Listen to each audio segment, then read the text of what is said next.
the Luke on the side of NL. He's been putting in work with this guy. Sure has, yeah. And I love this costume outfit, by the way. Yeah, I knew you was about to say I'm that. about this whole ensemble, too. Coach Luke, I think it's the same outfit he used right after the tutorial in the battle. Sorry, in World Tour mode. And I love the lore, too, man. Guile and Luke knowing each other in the military, that's pretty cool. That's pretty cool. All right, here we go. Ready for it. It's the anchor match, baby. Guile versus Luke. Knuckle Doo versus NL.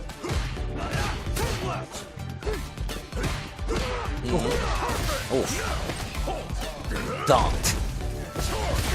Okay, wake up, OD, uppercut. Says, you know what, I'm not afraid to do it. Back throw. Here comes NL. Getting real close to that corner. Spins the OD, gets the knockdown, dash up. Knuckle Doo says, back up off me, bro. No fear in his heart. That's gonna hit. Knockdown in the corner again. NL has control. Damn, did you see him walk up out of the corner first and just waited? He sat there. What a dash forward to get out of the corner against the jump from NL. The calculation from Knuckle Doo, dang. That was sick. The movement was so clean. Big jump in NL. Only has one bar. Forward throw. Gets to possibly do it again, but in fear of an OD flash kick, he's still going to be pressing the normal. No! NL was looking for the bait. He was looking for the OD this time, but still, Knuckle Doo's reluctant to do it. Finds the back throw. This is so important. Anti-air. Makes him hold the boom. Little stagger there, possibly looking for a throw. DI, perfect parry, goes for the actual hit punish, knows he has the damage, spins the level 1, NL ties the round count in this first match. Best of 5 here for the record. What a punish counter as well. I don't mind him using that level 1 either, right? He wants to seal the deal, of course. The perfect parry scaling is intact, or like was in effect. So ow. That's a big whip punish. And already to the corner. Ow. Fierce. Gash. Forward throw. Do it again. Now you get to wait. OD flash kick. He's still applying the meaty. No fear of the OD. To be fair, he has the life lead, right? He doesn't mind that. Oh! My man walked up, shimmied back, and he's going to get the level 3. You're going night. He's doing that thing where he perfect parries one boom and immediately jumps. And that's how he got one jump in to start in the second round. Got you in the corner for it. Obviously, you don't always want to wait, but just a way he got you in the second round to start it all off. What state do you think Guile was in, Steve? I have no idea. I'm going to say, like, originally from, like, Connecticut or something like that. Why do I agree with that? I'm just saying. He gives me the Connecticut vibes. Big damage here. Wow, that was meaty. Oh, that was sick. Bro, and then Luke says, nuh-uh. That's so cool. He's waiting. He's so weary of that OD flash kick. Damn! NL really nailing it on him. Damn! Is that a perfect? Yeah. He was finna hit the Fortnite kids dance, bro. Oh, don't do that. That collab was last year. Well. The flash to the side. Punish against the forward fierce knuckle. Spinning back fist. OD flash. Perfect. He jumped again. He was definitely within range of at least maybe a kick. I love how he does that to move himself forward. Not sure what he thought that was. Double drops. He caught the legs, and he's got the level 2. Beast mode, baby. Good night. NL. A little bit of a scramble from both, right? Knuckle Doo actually had the combo. He really dropped it. He's really just going in any opportunity he can get. Like, block one thing and just immediately drive rush, jump.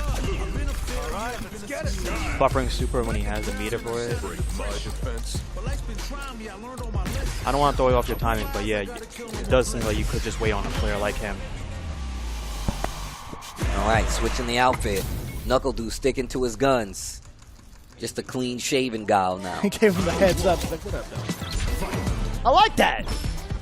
2-0. A little brown on the camo.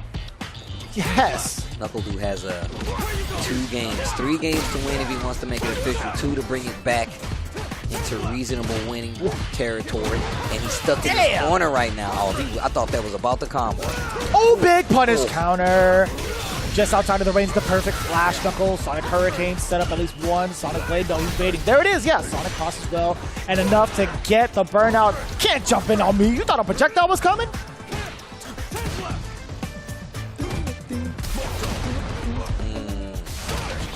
Get a little chip damage on top of it. Nice interrupt. Almost had a combo there with a crouch strong. There's going to be a combo on top of it. Drive rush to spin the rest in the OD to empty the drive bar. Steal the round. NkleDu. First round, game 3. And you see NL really, really committed to closing out that distance and getting him to whip so he can get these big whip punishes. Damn. Speaking of, jump so in, far. finding its mark. This is a jump roundhouse. I think it's mad far. Gonna hit. And this is how we saw NL take back control of those earlier rounds. Just by doing that. Falls on the boom. And I talked about this. Some of the best booms in the business. You can't be doing that. Yeah, and I love the reset instead of any sort of knockdown. One, it could have been too far, but the reset here, within great range to contest. With normal or a boom. There's one of the booms. Just wait. Okay. Punish counter. Oh, my man says, I don't care. The only hit he got on you on that round was the Soba kick. That's really it. Your pacing's amazing now. Go. 2-1 on the side of NL. No problem. All right, here we go. This is it. Potentially. For NL. For NL it is. Up 2 games. 2-1 against NkleDu. Slowly starting to figure it out. That punish counter was everything for NkleDu as a start, right? That was also within range of the fears. It's like, how much better of a start could you ask for? So about to answer back. Oh. There's a throw. We've seen this situation before. NL's pressure in the corner has been so good. OD flash kick almost spent the rest of his drive, and the level 1 scouting has been so good. Puts Du in burnout. Uppercut. No, crouching heavy punch. Hey, that's the old school.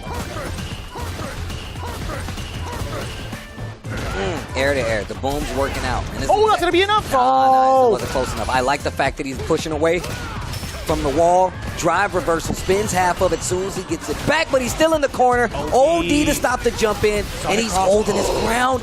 DI pushes back both in burnout. Oh, wow, he got him to swing, but he didn't do anything. Solid puncher. The baby boom parade is back in business. There's so many of them, Steve. He doesn't have any left, but he's taking so much chip damage. If he survives, oh, he's walking forward, not maintaining the charge is fine. He gets the drive gauge back, luckily now spending OD fireball of his own. Damn. He gets the power of the sun. Oh, I heard the American Eagle come out of him. Did you hear that? As soon as he got his drive gauge back, it just flies overhead. A jet flies overhead with the red, white, and blue streamers out the back. America. Oh, the throw. Hold these knees. Pressure tries to jump. Oh, that was so tricky. Yo, NL still stuffing out the anti-air with the boots. Oh, wow, went for the throw.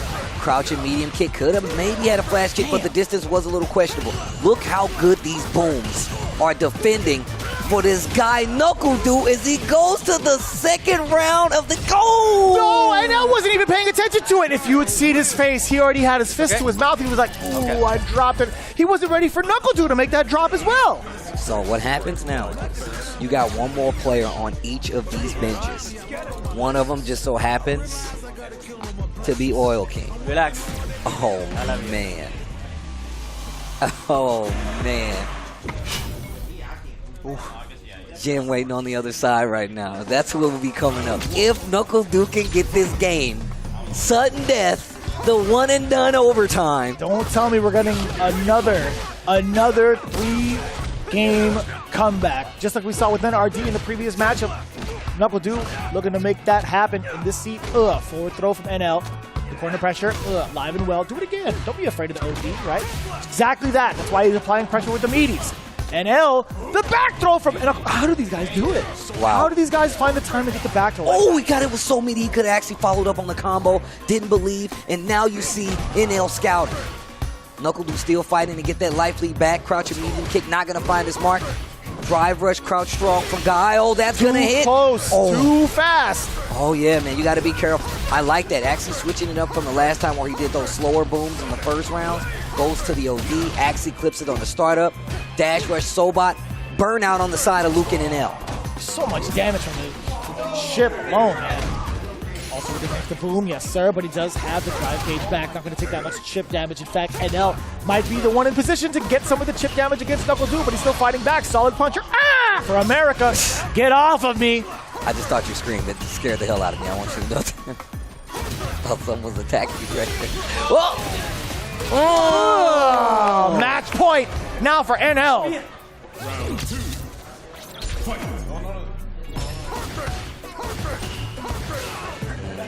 Uppercut, flash kick, get off of me.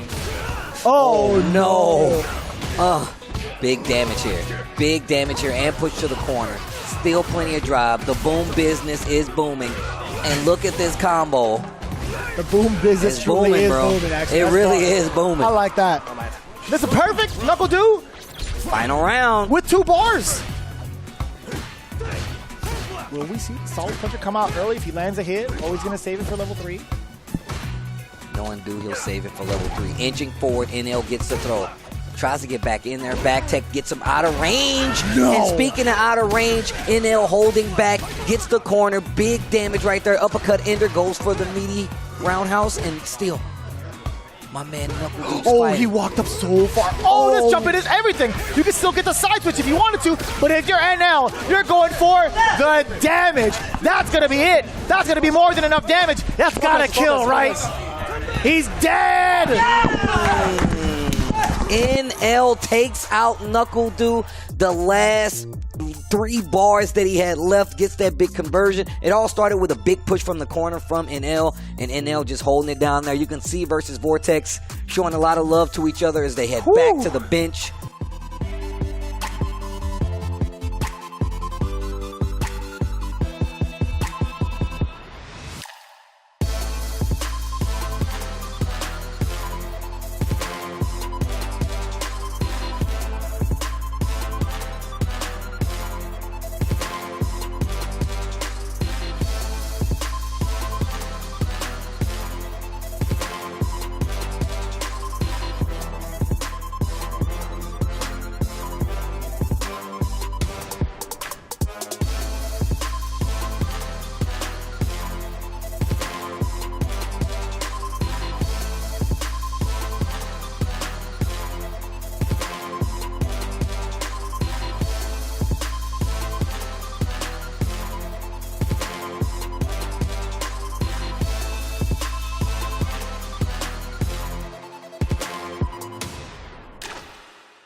If I were to tell you that we gathered the best players from around the world here to compete, that would only be giving you half the story. Street Fighter League is nothing like other Capcom tournaments. This is a team event where no individual part is greater than the whole. We know what these players can achieve on their own. We've seen their greatness. There is no need to question that. It's MenaRD! The question is, can they put their ego to the side? Can they put their pride aside? Can they sacrifice themselves in order for their team to win? It's one thing being up on that stage by yourself and all your glory and controlling the outcome. It's completely different putting on that jersey with 3 other people and trusting that the next man up is going to do their job. This is where the talking is and the fighting begins. New game, new rules, new season. Welcome to Street Fighter League. Welcome back to Street Fighter League Season 6. With Episode 8, we had seen what had happened when it came to the standings. It's been absolutely close. Well, guess what? We're getting closer and closer to those playoffs, so every single match counts. My name is Vicious. Here with my man, Tasty Steve, right up here. Boom, I didn't have to look at it. What's good? We already know what it is, guys. Hopefully you're ready for more Street Fighter. We've been seeing a lot of push and pull in the ranks. Speaking of, let's talk about them right now. We got NasR holding it down at first place with 200 points versus Vortex in second place with 180 points. Bandits in third with 170. Red Rooster in fourth with 140 points. UYU, the new with 130 points in fifth place. And in sixth place, Endemic with 55 points. That is not a pretty place to be, especially at this point in the season, but we can always do better. No doubt, and just in case you weren't familiar with the format, here's how it's broken down. Each team has 4 players, with the away team submitting their player order ahead of time. The home team will get to counter pick. Teams will play 3 consecutive matches, with the first player match and the second player match both worth 10 points each. However, that anchor seat, the ever important third player match, worth 20 points. If there's ever a sudden death moment, well, obviously, we'll get to that fourth player match. That's going to be 5 points. The team with the most points at the end of the team battle obviously is the victor. The top 4 teams, however, with the highest number of points at the end of the season will make playoffs, so every single matchup counts, especially with what's on the line this season. Yes, what's on the line? That is $75,000 total. $60,000 for first place, $15,000 for second place, but that first place comes with an extra little caveat where the winner goes to Capcom Cup Finals to fight against Street Fighter League Japan as well as Street Fighter League EU, and I feel like that's one of the most prestigious parts of that, along with the funds, of course, but that is what those teams will be potentially getting by getting to the finals, but they got to make it through the playoffs first. Now let's see a little bit of the scramble today as we get into match number 1. To prepare you guys off, it's going to be UYU versus Bandits versus Vortex versus Endemic, NasR versus Red Rooster. You guys absolutely do not want to miss it because every single one of these matchups could be a toss-up. I present to you week number 8 coming real soon right after this.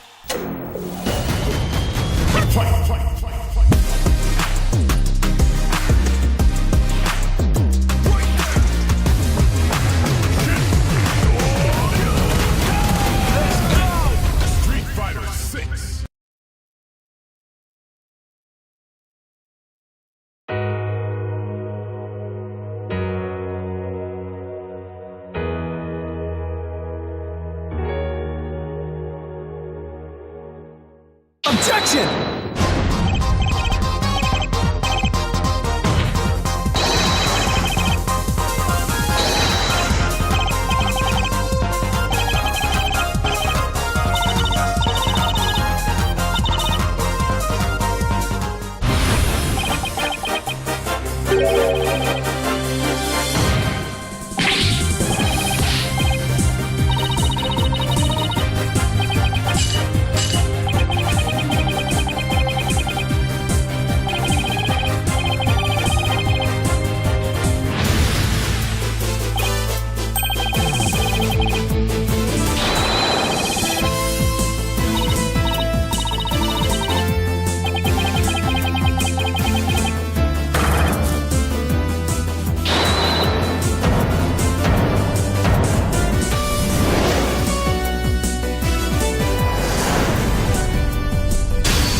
基本的には人によると思うんですよね。まあ性格診断みたいなとこありますよね。なんか公式でキャラクター診断みたいなの出てましたよね。あれをやってみるのがいいんじゃないかなって思いますね。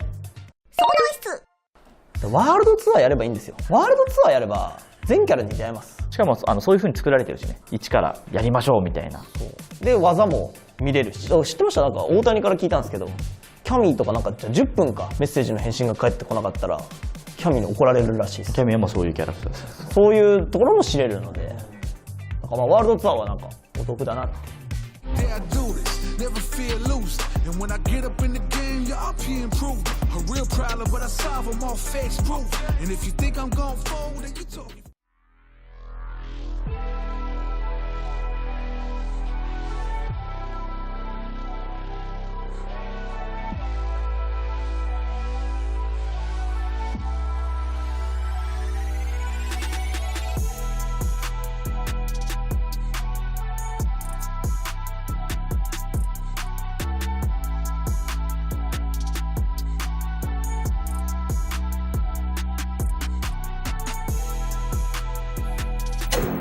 Welcome back, Street Fighter League Season 6. This week's first team match is going to be none other than UYU going up against the Bandits. Now, UYU is in a very, very hard spot right now because I feel like since all these teams are so stacked, it's going to be a lot harder to get from those lower ranks to get into that top four. Right. One of the players is going to be pivotal in making that happen. Knuckle Dude Dang is standing by with RobTV about words in this next team match. Let's take a listen.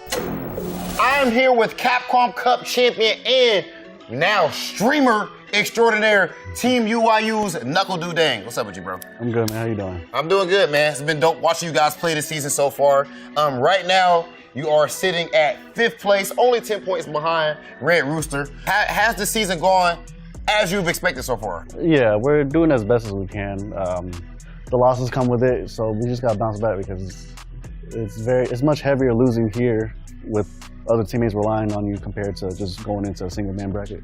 How do you stop the bleeding going into your next match against Team Bandits? Gonna have to talk to the team, try to keep their spirits up because, like I said, the L's are really heavy. It's heavier than the dubs, for sure. So, you know, you were the captain of the team that we were on. Of course, me, you, and Sean, you were the captain, and you helped me a lot during that time as far as the advice you gave and everything, whether it's during the match or even outside of the match. Do you still feel comfortable telling them, hey, you should work on this, you should do that? It's a little different because, you know, these are like the elite players from China, so they have their own mindset, they have their own approach to the game, so it's a little different trying to uplift the whole team. So it's more so just trying to get the players to let them know that it's okay to lose and to just play our best. Okay, and just in general, last thing I asked you about, right now you still have a lot of games to play. We just now got into the second half of the season. How confident are you with the rest of these games that you can just punch your ticket into playoffs? Just top four. Yeah, I'm very confident. It's like I said, the L's suck, but you know, we're gonna go eat together. Mama Hong's, the Vietnamese restaurant. Yeah, we're gonna go there, and then we're just gonna recoup and come back stronger. That's all it is. Am I invited? Of course. Now you got to get a fire outro. Knuckle Dude Dang, one of the most ridiculous players in American history and of course in Street Fighter history. Right now he is trying to will his team UYU to make it into one of those 4 playoff spots. And if anyone can do it, it's definitely this man right here. Knuckle Dude Dang, pleasure talking to you, bro. My pleasure, man. I totally get it with the atmosphere currently in Street Fighter 6 as well as this season, right? It's been so difficult to really find your consistency. Only a handful of players have been able to do it, and considering everybody that's here, they're all world-class players. So Knuckle Dude, again, saying the losses really weigh heavily, the wins just as much as well. But even considering their team dynamic, he still has so many strong players, so it's really hard to kind of like make sure you're playing as perfect as possible. You don't want to have those minor errors that he mentioned earlier, but you still have a team to kind of back you up just in case. And that's got to feel a little bit relieving, right? But speaking of which, we're talking about a brand new player that has come to the scene for Bandits specifically, but he's also well known as one of the best Ken players, if not the best in North America, who's bringing a different perspective for the Bandits household. Let's take a look with Chris Tatarian. Chris Tatarian from Team Bandits has officially joined us. Right now, the energy is crazy over there. What is it like being next to Caba while he's wilding out? It's your first time experiencing that with him? Oh, definitely not my first time experiencing that, because I've been competing against Caba and Mena for some years now, so I've been firsthand. Also, when you travel to the East Coast, you get used to that as well, because back in the day in the Street Fighter 4 days, we used to deal with that all the time. It's funny to see it from like right next to him though, because we're teammates right now. The only thing I can think about is, man, how the hell can Mena concentrate while he is screaming at the top of his lungs? Because I'm trying to think about what's going on in the match. Yeah. And Caba's over there like, Tranquilo! Bro, he's just screaming at the top of his lungs. And then Mena doesn't even have his headphones in. And I'm asking him, bro, put your headphones in. So yeah, he only put his headphones on to hear you guys, and then he take it right back off. Like, yeah, and I asked him about it. He's like, that's how I feel. I feel better. I feel more comfortable when I play like that. So whatever he got to do to keep Mena comfortable, I'm cool with that. So it's working. It's just funny. It's funny, you know? Okay, and now, of course, Chris T, you winning. We just seen Caba get that W against Mono 2-0. Yeah. So, and then Mena is being MenaRD. At this point, do you think Team Bandits is officially in full force? Or are you guys now all the way moving? I think this is a process where we were always in full force, but every player has their mental aspect of the tournament that they need to overcome in the challenges. I mean, you saw that with me, you saw that with Caba and Xiaohai as well just recently. I think we are in full force. I've believed in this team since day one. I can say that I have full trust in my teammates, knowing that we can overcome any of the challenges that we face and eventually end up winning this tournament. Christopher Tatarian, full confidence in himself and full confidence in his teammates. At this point, who can stop the locomotive that is Team Bandits? We will have to wait and see if it's anyone at all. Chris T, pleasure talking to you, and good luck with the rest of the season. Always. Chris T, once again, new to a lot of people. I've known him for quite some years. You two from the old Wednesday Night Fights days. So it's truly an honor to see him here. And talking about being here, sitting on the bench next to somebody like Caba, who is very vocal in his support for MenaRD. I mean, I feel like that's just going to be strange to be a part of anyway, but he's getting a bit of that power up too because he's cheering for him just the same and just feeling that team energy going further into the season and how they're in full force. It seems to make sense, especially given the picture that we've seen so far. I mean, Mena did just suffer his first loss, but he has been one of the main dominating forces up until recently here for Street Fighter League. So. Yeah, no doubt about it. So it's going to be what we're coming up with. It's going to be UYU versus Bandits. Zhen coming up to plate first. Caba actually the first one up. So that only leaves the question of who will remain from both sides, right? Away team, they obviously have to lock it in. I'd imagine they'd have to put MenaRD as the anchor spot again to secure as many points as possible, especially with the current placement. But UYU looking to deal some damage, right? Champions in the name only. Still newly reformed, however, a threat nonetheless. So we'll see. Zhen coming in with the DJ, going up against Caba's very patented, very strong Guile. Let's go. Let's go. Let's go. Oh, wow. Hey, look, Caba's still pumping himself up while he's sitting down there getting ready to play. That's godlike. It's actually godlike. Big jump in. Speaking of Caba, Zhen already in this corner. Yeah, and this is not the first time they played against each other, right? Zhen absolutely going for the run back in the previous round. Yo, Zhen actually took down Caba 2-0. Oh, that was perfect. Oh, the run back in full swing right now. Speaking of... Oh, that hurts. Look at the damage. Oh, that could have been a big punish counter. You know, I remember the sequence, right? He used Just Cool to throw off Caba's counter poking game. Oh, but OD Maximum not even trying to give Caba a chance to breathe. Puts himself in burnout because of it. Oh, wake up jabs. That is the specialty of Zhen, man. He's been doing it so much. Damn. Yeah, it all came from that OD jackknife, right? That one get off me move to force Caba to sit still in the corner. Let's see what changes up in the fireball department too. Yo, Zhen making the right calls against the right booms from Caba. Crouching heavy, frame kill, walks away from danger. Trying to bait out a normal, Sobot baby knocks him down, catches them off guard. The throw is there after the side switch. German suplex with the damage on that too. The sharp angle misses. The flash kick is Caba. All right, just cool. Tries to keep the corner, gets the jab. Tick throw is active, and it's working too. Another one. One more. Oh, the backdash. Defensive maneuvers paying off for Caba, fighting under the corner successfully, looking to bait out something perhaps. No, the counter hit, that's gonna be more than enough. Zhen, nice and easy off of that, confirmed too. He had 3 bars just in case he needed a little bit more in the tank. Obviously, he could have gone medium into machine gun upper if need be, but Caba in a bit of trouble. He's always willing to be like, hey, listen to this. And I feel like this is when they're at their strongest, when they can like talk to each other and communicate anything that they need to change up during their game plan. And again, we've seen the successes of Caba. He's here for a very, very good reason. Right? One of the strongest Gal players that we can ask for. I feel like goes toe-to-toe with NuckleDu, especially with the winnings he's had on the East Coast and some of these big locals, some of these big weeklies, excuse me. Just backs up quite a bit, makes it completely whiff, and whatever Mena said must have worked out perfectly, because it was a perfect. Wow. Bars. Air slasher to contest against the Blue Moore. Exactly that. You can't set up the Sonic Blade for free like that. The counter hit jab. Caba might have tried to contest. Oh, that would have been sick if he got the pickup, but Zhen wasn't ready for it. Okay, perfect parry. Tick throw once again after the drive rush right behind the OD air slasher. On the edge of burnout, spins the rest of it. He has 2 bars, but didn't get the kill. Wake up OD somersault again. Mena does have a chance. Okay. Oh, wake up. What is happening? His specialty. My man wakes up with Jay's like, that's not a meaty. We're jabbing it. I think there's a time for Caba to actually get the media. I don't know. Maybe he's just missed time. He's getting a lot of counter hits for the side of Zhen with the stand jab. Oh, that trade is so much better for DJ. Makes a lot of sense why he's aggressive in the neutral like that with the jab. Again. Go straight to the level 3. That gave him another counter hit jab. Yo, big damage right now. Drive rush. Pressure with the OD air slasher this time. Gets the hit on the stuff of the drive rush coming from Zhen. And now Caba's got a chance. Caba's got a chance. Burnout right there. Not yet. Oh, not quite burnout yet. Oh, no. He gets the drive rush forward if he wanted to.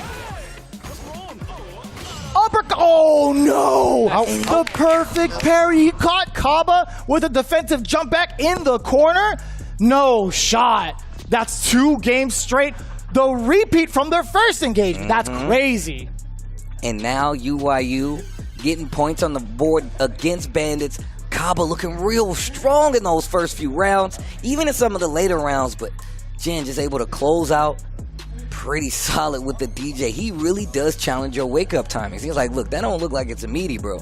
You just threw me? I don't know if you're close enough to get a setup. We're going to wake up with a jab.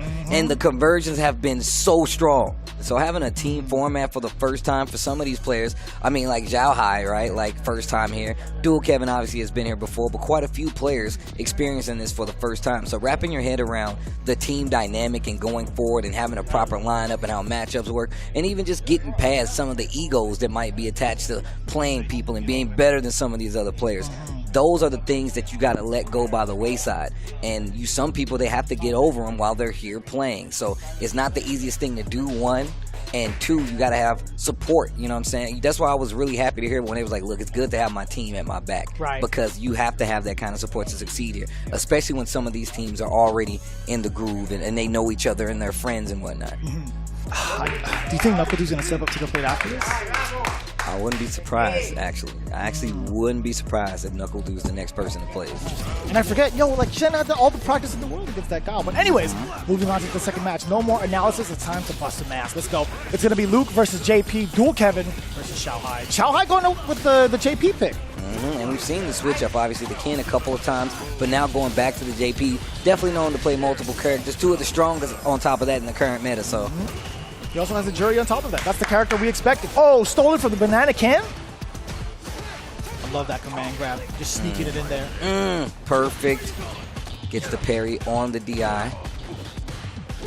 Just one of the better options. Oh, wow. Nice whip punish. Nice catch punish. with the drive rush. Damn. Yeah. Burn him out. Oh, not quite. I thought the level 1 was going to exhaust his resources. There we go. The media. At least the crouching medium punch was just enough chip damage on the drive to get the boy. Okay.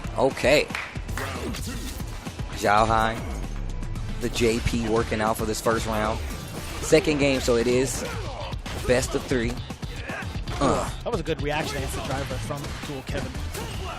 I love the moves that Luke has, right? He's being able to utilize that medium punch target combo a bunch because it moves him forward so far.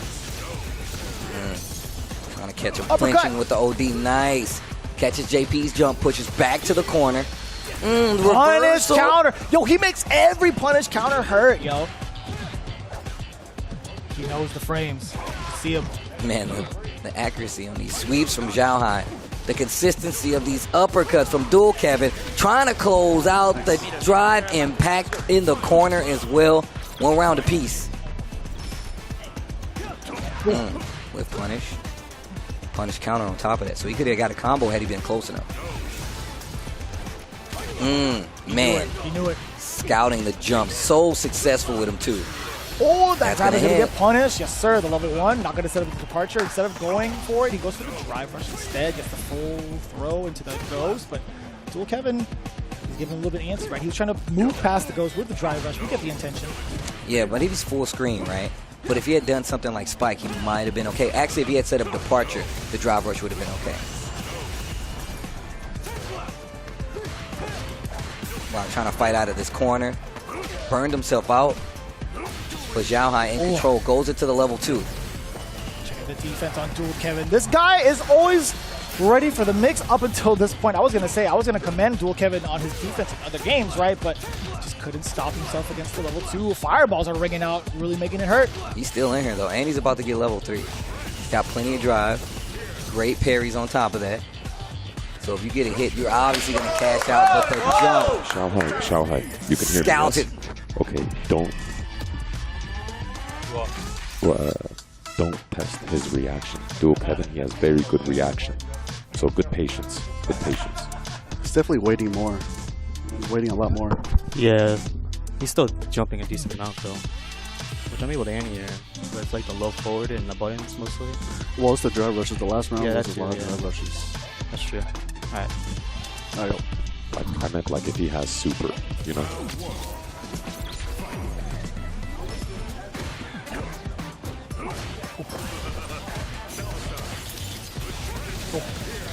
Good OD. Psycho Fan coming out. I like this, being a lot more calm right now. The snapback combo. Oh, I thought that was going to be a throw bait. Dual Kevin shook his head on that one. He thought it was going to be far enough, but he still gets clipped within range. Instead of the departure, full screen now. A little bit of a different approach. I'm thinking for Xiaohai. He's faking a lot of these ghosts. He's looking for drive rush, right? I think that's the point of having some of these fake out phantoms to see whether or not the opponent would try to like anticipate it and drive rush forward to move past the activity. Kevin's having a hard time finding an opening right now versus Xiaohai.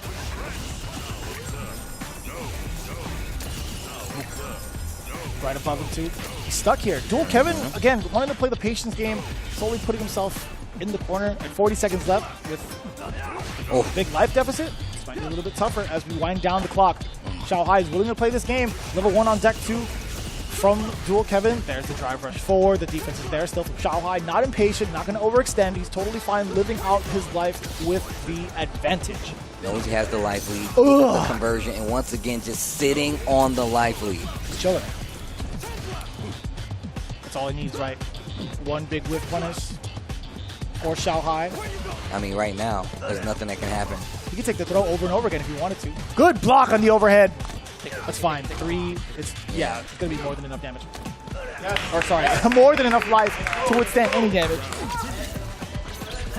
Okay. Dual Kevin has to do something right now.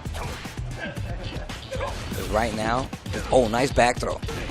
It's not about how good his offense is. Well, it is in the sense of not being able to open up the defensive walls of Xiaohai. You got to spend the level 3, right? No, not yet. Okay, well, looking at match point, I thought he would have, wanted to establish the life a little bit earlier, but it also makes Luke a little bit more dangerous. Like, the closer you are to critical art, the bigger of a threat I feel like Luke is, because he can get those openings. Speaking of counter hit conversion, and there's the level 3. Hey, if you're Xiaohai, I think you feel really good about this. Yeah, you're okay with this. You made him spend his resources at this point, and also on top of that, he's close enough to you where you can have a normal to kind of interrupt, but he doesn't. He gets thrown. Drive rush, Almost got the low opening, but there's a big punish counter, and there's the level 3 from Xiaohai. And it's not critical art, obviously, but look at the damage. Are you going to dash up? You're going to do it. And if you jump low. Not a bad option. Would have got a knockdown. Almost got whiff punish there. Dual Kevin better be careful. Crouching forward kick.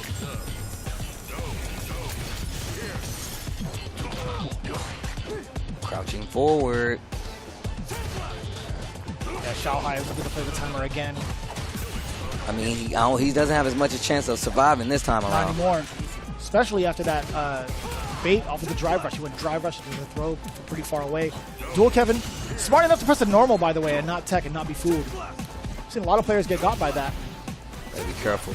OD is there. Oh, he saw it too. I knew what was coming. I was like, yo, he's going to hit either OD Phantom or Spike right now. And I hit him right in the kneecap, too. That jump roundhouse is such a far hitbox. Yo, just stops him sir. clean. Where are you Kevin, going? okay. To the corner. Starting to see some life. Man, that's sweet. Oh, back throw. Departure right above him. Yeah, you can't advance forward for free. I love him just holding the block, holding the parry, I should say. Medium punch again, snap back. No, mistimed the meaty.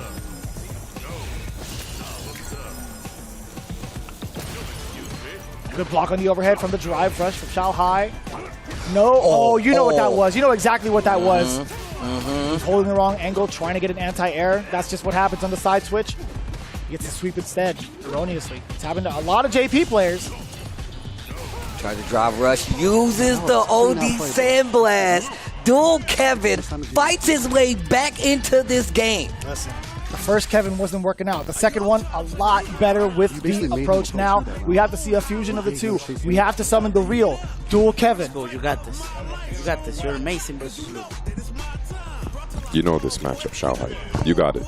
Let's go. Be confident. Man, look. He was like, let me take the wheel. Kevin #1, let me take the wheel. I got this. I've been watching in the background. I see Dual Kevin. Not a lot of advice coming from the bench this time around. Successful strategy, but he's definitely thinking about it, you can tell. Oh, no doubt. If he has level 1, he will react to Fireball. Don't take my mind away from the game, okay? I can't. Don't do that right now. Here we go. We gotta focus. Game number 3. It's the final match between these two. The man of two Kevins versus the young boy, Xiaohai. Latatu knocked down in the corner. Wake up OD. Says he's not willing to take that pressure.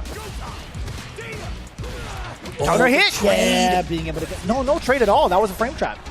Off of the Jin right, if you go to the forward light kick, yeah, you do get the counter hit off of that. You get a full conversion. That was extra good. Oh yes, that's a punish counter, by the way. No. Oh, side switch. No. Okay, that's fine. The damage. Okay. Full screen. Is that where he wants to play? Yeah, considering it's Ken now, not JP. Yep. I think that's totally fine for Kevin. And he can get to this corner. And look, if he keeps throwing those fireballs at the wrong range, he can definitely be in trouble. Look at that. We've seen the perfect parry punish just come from Kevin before. Starts mixing it up with normals. I like that. Oh my God! Oh, it goes for the tick throw instead of taking the combo. Xiaohai. Whip into drive rush. Oh, Any hit. We're playing footsies? From this range? Who's going to strike with low medium first? Both of them very good. Stand medium kick coming from Dual Kevin. He's looking for the low. He needs to be real careful, blow though. It up. He wants to blow it up, Steve. Oh, want to take out the fireball. 20 seconds left. Stand medium again. Oh, that could have been a big it. whiff punish. Kevin needs to do something right now because he is not winning in a life bar. That's the EX going to work and the confirm from Xiaohai. Let's go. Damn. One Kevin down, another Kevin to go. Xiaohai looking at match point. Yo, my man is playing so patient. Goes for the overhead Jinrai option. Drive reversal. Oh, no conversion off of the low forward. That could have been so pivotal with the corner carry. Forward throw, that's going to be fine. Backward from Dual Kevin. Getting chased down by the drive rush. Very smart decision. But also could be risky if Dual Kevin decided to wake up with OD uppercut. Uppercut. Speaking of which, okay. Check in the skies. Big tech. against Xiaohai, too. This is the first time we've seen him go back to the consistency on the anti-air options and really trying to close out this range versus Xiaohai. But Xiaohai just keeps walking back forward to the middle of the screen. Another drive reversal, and not a lot of drive bar left for Dual Kevin right now. And Xiaohai just needs to confirm, and I'm telling you, he's probably going to cash out. I don't think you're wrong in any of that regard. Perfect throw. Oh, the perfect parry coming in. The delay on the throw as well. Man, he's fishing. Just about to go and standing medium punch. Maybe he's trying to fake out a fireball. Oh, that's what I'm thinking. He's trying to fake out a fireball, catch a drive rush on the no way. The expenditure of level 3 at this moment. It's a lot of damage for sure. It's off of a jab, but he's got the life lead, and he's not in C8, so I actually think that's pretty good. And he doesn't even have the bar to do it, so you can just play good and solid here. Will get you a nice little stable victory, but time is on his side, but his back is to the wall. So this is the hard part. Gets to confirm. Oh, yeah, you got to spin it, bro. Don't play with it. Yeah, don't play with it. And he just used his level 3 too. Thing is, once again, not being a CA knows that this is not going to kill, so there's still time for Xiaohai to make something happen. Still time. Chip him out. Chip him out with the standing medium kick. Oh, man. Dual Kevin has a shot here. Huge in the Kevins here in the final moments. The uppercut is there. Xiaohai still trying to find the airborne approach. Dual Kevin always aware of it. Now, the forward throw. What happens when you force Xiaohai into the corner?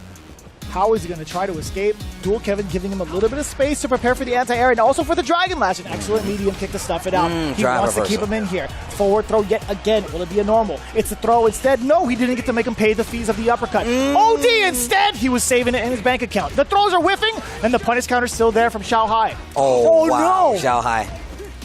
Dash fierce punch. Gets the throw right now. Really needs to be careful. Throw tech this time. Gets hit by the jab. Only 2 bars though. Run stop. Little shimmy on top. Oh my gosh, he committed to the OD. Chip is there. But any hit will get the kill. No confirm. Eating a lot of fireballs right now. Tries to jump a little too late. You can't take it. You can't take it. Oh no, run stop. Crouching medium kick. Xiaohai under pressure closes out, and that's one of the rare times I feel like we see Dual Kevin snap in situations like that. But the build up, I completely understand. And I think in that moment, no matter what, I think, Xiaohai getting that single hit or block. I don't recall if he had drive gauge behind it, but if he did, I think it would have led to a big chip out moment against Dual Kevin because he needed one block string sequence into an uppercut, into a level 3 that would have done more than enough damage to chip Dual Kevin out. So I will say, I think that might have just been a checkmate scenario. Oh, wow.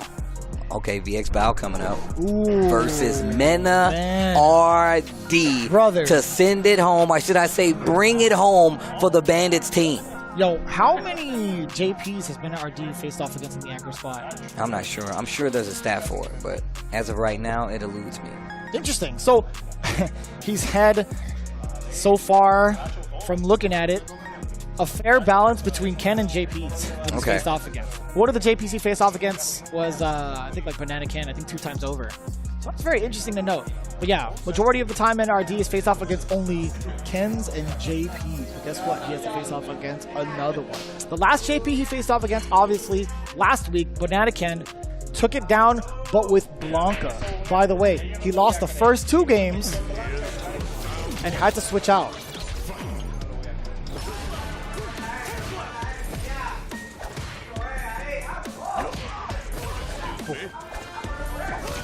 Damn! Maybe forcing the bad matchup. I mean, but for Vxbao, there's no other character he's going to pick. Right. So, I'm not sure how much of that will apply because he's still got, MenaRD is still going to have Luke and or Blanca if need be, regardless of the situation. But as it stands right now, I think his Luke is more than enough. Look at the damage already, and the presence here in the corner is just bulldogging him, actually forcing him down, chasing him down like a raging bull like he is. Yo, the DDT! Someone's got to come over here to King Street and fix that pothole. Right. That horse is going to run over and then into the bridge. Okay, a little startup on the parry. Still the preemptive. Gets the target combo, reset nets, nothing but the jump and no combo. You know what it was? Maybe he dropped it intentionally to force an OD amnesia, perhaps. I'm giving him the benefit of the doubt. if that's right for sure. Damn! The toe taps again. They hurt. Does add up. What an interrupt. Oh, you probably thought I was going to throw? You're definitely dead. Man, that cop is doing absolutely nothing about it, man. Are there no rules on King Street? They're all paid off by the gangsters. Right. I knew it. Courtesy of the Peaky Blinders. They're in the pocket. I knew it. Just go back in time to the Peaky Blinders period. Yeah. I mean, you never know. They never disbanded, right? You never saw them. It's true. Oh, DI. Big damage on the wall. Oh, punish counter. That could have been so huge, but he tried to get the extension. Oh, man, he is just smothering him. And we've seen Vxbao in these situations where he gets smothered, and it's like he's not able to get his game Oh, man. This is too much of a scramble for Vxbao, in my opinion. Yeah, the scramble situations have typically seemed not to be the best when Vxbao has been up here playing. Oh, nice DI this time around. Oh, that was cool. Yo, let me get that was parry. cool. Wow, and departure on top of it. Goes for the overhead. That was nasty. Back throw. Wow. He tripped on one of the potholes. He was running towards JP. Flipped and slipped. Oh. Big jump in, goes straight into the level 3. MenaRD with a big lead at this point. Good. The stagger pressure is just too much. Yeah. Uppercut. He's gonna throw him, right? Oh, he baited it. He hella baited it. He hella baited it. There's no way. MenaRD, he's chuckling to himself. He's like, got him. And even Vxbao, I saw the beginning of that smirk. Like, he was like, oh, man. That was smart. It was smart. That was real smart. Tries to get the sweep. He's losing his voice out there. I hear it.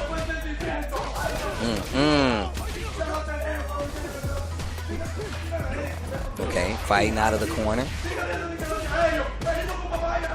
He's definitely commentating. Oh, the counter hit conversion. Also off of the drive rush. Perfect. Not close enough to get a back throw, so I totally understand just having him go full on through the combo. Knock him down. Parker in front. Menace drive bar. Definitely seeing some effects right now. Okay, those parries helping him out. With punish. A little overzealous on the flash stuff. I can't imagine what he was fishing for, right?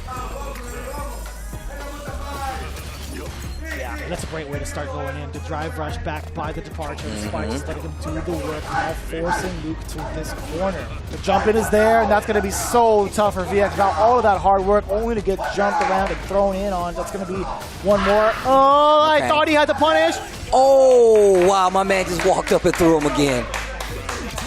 It's too much pressure. MenaRD taking advantage right now.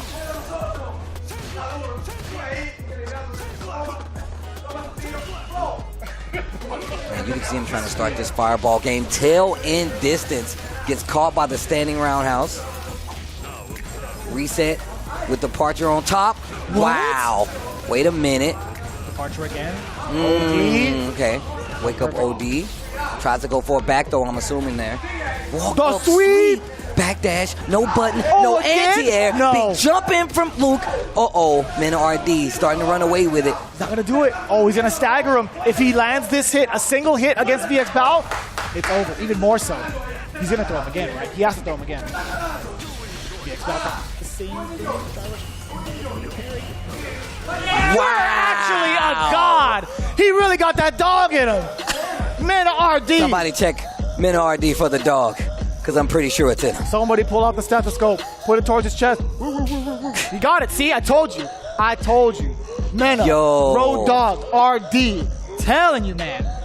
Yo. 3-0 against Vxbao. Bandits with a much-needed victory, I'd like to say, especially on the side of Xiaohai getting points out there. MenaRD closes out once again. Obviously, that first game didn't go their way, but a 30-point game nonetheless. Bandits in a good position as we head further into this second half of the season towards playoffs. And I like where they're sitting right now, point-wise. Yeah. I like where they're sitting now, point-wise. I'm Loving the way these guys are playing, right? Bandits looking to be the champion caliber team that they were known for before, right? There's going to be so close to seeing how they perform against the rest of the upper echelon teams. Anyways, let's take a look at what RobTV has for our winners interview with the Bandits. When you're the guy, you're the guy. Himothy, etc. It all applies to MenaRD. Yet again, you in that anchor spot, bruh. Let it yet again a 3-0 domination when your team needs it most. How do you do it, man? How does it feel at this point? You used to it. I think I can do anything, you know. I really buy into the movie. Yeah. Okay, hey, clearly it's working out too, bro. And now at this point, you guys have officially made it to 200 points right there in them standings. As far as points, you are tied with Team NasR. Are you rooting for Red Rooster to beat them? Because you actually specifically said you didn't want NasR to win. 100%, bro. That's my neighbors, you know, my Caribbean brothers. I'm rooting for them. And, you know, NasR, they're my boys too, like for real, my boys. But I don't want them to win at all. I want that 40-0, you know, and see y'all in Capcom Cup or something. I don't want to see y'all in Street Fighter League anymore, you know. Xiaohai right there, busting out the JP against Dual Kevin. Had a super tight match, but man, like y'all all have so many characters. Even after Xiaohai had that rough match with Funk, his confidence stayed up, and then he goes in here and gets the W. What does that mean for your team, and what do you think about Xiaohai? This is a situation that you worry about your teammates. You worry about the responsibility that you all have, and when he loses, he feels like he's letting us down, but not really. I'm trying to communicate like, yo, just having you here and you being positive, you a champion, a legend, believing that we're gonna win, it's enough for me. You know, it makes me feel like I'm the best in the world. So I think that's just enough. Him winning, we expect it, and him losing is like, all right, you know, you don't have anything else to prove. But if you're positive, then you really make us believe that we're gonna win. MenaRD, let me just inspect you real quick. I'm trying to check to see something, if there's any type of glowing red spot, because when you're the final boss, usually the developers give you some type of weakness, but at this point, I am not seeing one for MenaRD, the raging bull and fighting pride of the Dominican Republic. Team Bandits officially tied for first place as far as points, officially in second. We'll see what happens with Team NasR. Congratulations, guys. いろいろね、あるんですよ。枯渇する理由が。前にレバーを入れると OD ゲージ回復するから、すごい攻めっ気のある行動をすると OD ゲージってすごい増えやすい。敵に、攻撃をガードさせたりヒットさせてももらえたりするんで、逆に消極的な動きをするとゲージってすごいこう減る。で相手が増えるみたいな感じがあるんで、実は消極的すぎてる要素もあるんじゃないのかなと。なるほどね。消極的だとゲージが枯渇しやすい。それこそ1回も OD ゲージ使ってないのにバーンアウトしちゃったっていうのも全然起きてしまうんで、そこはバランスも持つ必要あるんじゃないかなと思います。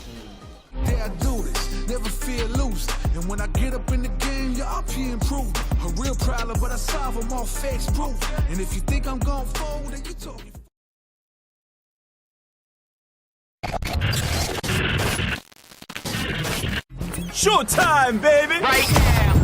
Everyone's got a ticket for this Capcom Cup is getting the show. Right Final now. game, final round! You couldn't write a better story. Get into the ring! God, I'm low. Guard my soul. All of my thoughts be dark like coal. Up to the party, y'all don't want smoke. Energize the body, raise up the yard. Right now. I'll take on all of you. Right now. Scores, I win it all. Right now. Bring on. Feet on the ground, look around. This corner pressure is where Endemic will go through. Normal game. Time to get serious. MenaRD taking it down convincingly against the biggest threat thus far. World at my command. Right now. You want the race? You got the race. Right now. I'm here. Sit down. Show me the replay. Sit down and shut up. Wait a minute. Turn it up. I'm on fire, it's like creative physics. It's like I was born on the yellow. Close my eyes, all I see is digits. This how I feel when you get to the commas. That felt good, didn't it? You know, emoji going the distance. Right now. I've seen a lot of fights in my day, but nothing even comes close to this. Right now. Meaningless effort.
We are through the first course of our Street Fighter League Week 8 matches. As you can see, points are definitely on the line, and the results are kind of changing. Let's take a look at the results so far. NasR still holding it down at 200 points.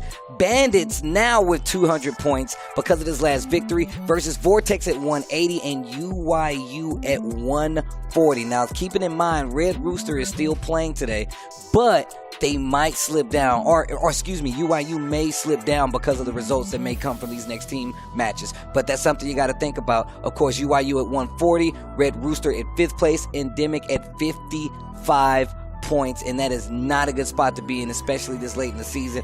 It is going to be nearly impossible, if not for these guys, to actually make it to playoffs. So it's really up to this top 5 that you're looking at right here. Red Rooster, UYU versus Vortex, Bandits, and NasR. And a couple of those teams we've already seen play, so it's now up to versus Vortex versus Endemic as we go into our second team match of SFL this week. Yeah, looking into it with the matchup at hand versus Vortex, all they got to do is just get a couple of wins to slowly secure their way up, right? At least being within the top 3, you have that kind of safety net. Down below where the Sharks are, 4th and 5th, it's so damn close. UYU and Red Rooster just right at the ankles of versus Vortex. So with that in mind, again, versus Vortex have been doing a phenomenal job, right? The former champs, just under a different name, these guys are putting in that work and really starting to gel together. In fact, we had that conversation before we even went live. These guys have been such a greatly synergized team in terms of the players, the mentality going into the team format, and also just like the character selection as well. So with that in mind, one of the biggest cats that we've had our eye on is how NL has been performing. Even RobTV talked about it last week. As long as he is confident with the 2 words, trust me, he will overperform. In fact, this is going to be our first time really getting a deep dive into NL and how he's feeling. I do believe RobTV has that inside scoop. Did you just see what this team did last week versus Vortex in one of the most important matches for them all season? They go up against Team UYU and they win 40-0 to get that 2nd place spot. And it was closed out by this man right here beating Knuckle Dang in the clutch spot. NL, how you doing, bro? I'm fine, yeah. You feeling good right now? I think we are perfectly prepared Endemic, yes. Okay, so the Endemic you bring up. So can you guys 40-0 Endemic? Because that would be huge for you guys in the points. Do you think you have a good chance of winning 40-0 against Endemic? They are too strong, but we have big chance to 40-0 also, so we try our best. Okay, and are you surprised at how the results have played out so far for any other teams here at Street Fighter League? Or is this what you pretty much expected for all the teams to do? Or is any team not performing as strong as you expected them to? Red Rooster, I think any other player I already know, but I didn't know Banana Ken. He's really great. Amazing. Yes, he beat Angry Bird, he beat me, he beat many other strong players. So Banana Ken is so strong. So they can keep going more, and he always get 20 points, get to their team. So I think Banana can really strong, and so Red Rooster is more stronger than I expected. Okay, so if you had to choose between one of these 2 teams to play in the finals, if you had to play NasR or you had to play Bandits, who would you rather fight? I feel NasR and Bandits, they are too strong, but I think NasR is more, I don't want to play with him because they are more balanced, I feel. So Bandits a little bit better, but almost same. Okay, but it's close. Yes. Okay. Well, I'll tell you what. I don't know if anyone really wants to fight against versus Vortex right now. You are looking amazing, and it looks like there's a decent chance that you might be walking across that Capcom Cup stage again. NL just clutched it out over Knuckle Dang and has been phenomenal all season. NL, good talking to you, and best of luck with the rest of the season. Thank you. NL coming in. You're right, man. We got to learn a little bit more about his mentality heading into this. Says that they have a big chance to overtake NasR this week, especially coming up against Endemic, which they haven't been the strongest of threats. And on top of that, they've given up quite a bit of 40-point games on top of it. Also points out the fact that he feels like NasR is a more balanced team than, say, a Bandits team. And I feel like that's a really smart assessment coming from somebody like NL, who has faced these teams in like multiple forms before. And it makes a lot of sense. So, I mean, mean, look, NL is one of the best to do it, especially if you look at his recent years of competition here at Street Fighter League. So that's a very, very proper assessment. On the other side of that, we do have this Endemic team who also has a new player to the Street Fighter League scenario and the season. It will be none other than their JP, Reynold. Let's take a listen. Wherever this man takes his talents to, they seem to flourish. This is just fighting game excellence at its purest. And of course, I'm talking about Team Endemic's Reynold. What's going on, Brody? Good. How are you? I'm doing real good, man. And you know, I'm sure you probably feeling decent. I know overall team-wise, it's not necessarily going the greatest yet. You already been cooking here at home in the States. We seen like what you did in CPT. But this is your first time, from what I understand, being able to play against this level of international competition in Street Fighter. Yes. And so it's tough. Did this show you something about yourself, like seeing you beat somebody like Big Bird or how the casuals have been No, going? not necessarily. I know I'm good. The only problem is, like, you know, these guys play every day, man. They play all the time. Yeah. You know, I'm just trying to catch up to them at this point. I think my team in general, my team is doing really well doing that. Majority of my team has like jobs, right? So we're all trying to catch up, and we're all trying to keep our confidence up and trying to implement what we've learned so far. That's our main focus right now. And second focus is just to mess everybody else up with their points. Yep. Like, I mean, we're at the bottom, so we ain't got nothing to lose. You might as well. Yeah. Okay, and so far, most teams have always put their JP in a 20-point spot. Yeah. In a 20-point spot. Yeah. We're always surprised when you are not in a 20-point spot. Why don't you guys go with that strategy? It's more of a team decision. If somebody's feeling more comfortable against another team on Anchor, it's usually Samurai or me. We have to trust each other. It's all down to trust. Okay, so you know that speaks to how different this potentially is.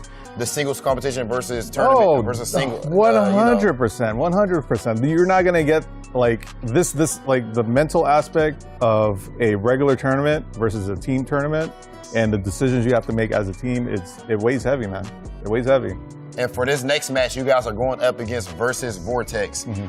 What are you thinking going into that scrap? How do you think that you line up? You know, they're trying to get that 40 ball on y'all, bro. They need them points. You know what? Our problem was home games. We had to think. Now we're away. We don't got to think. We're just putting ourselves out there. Let them figure it out, man.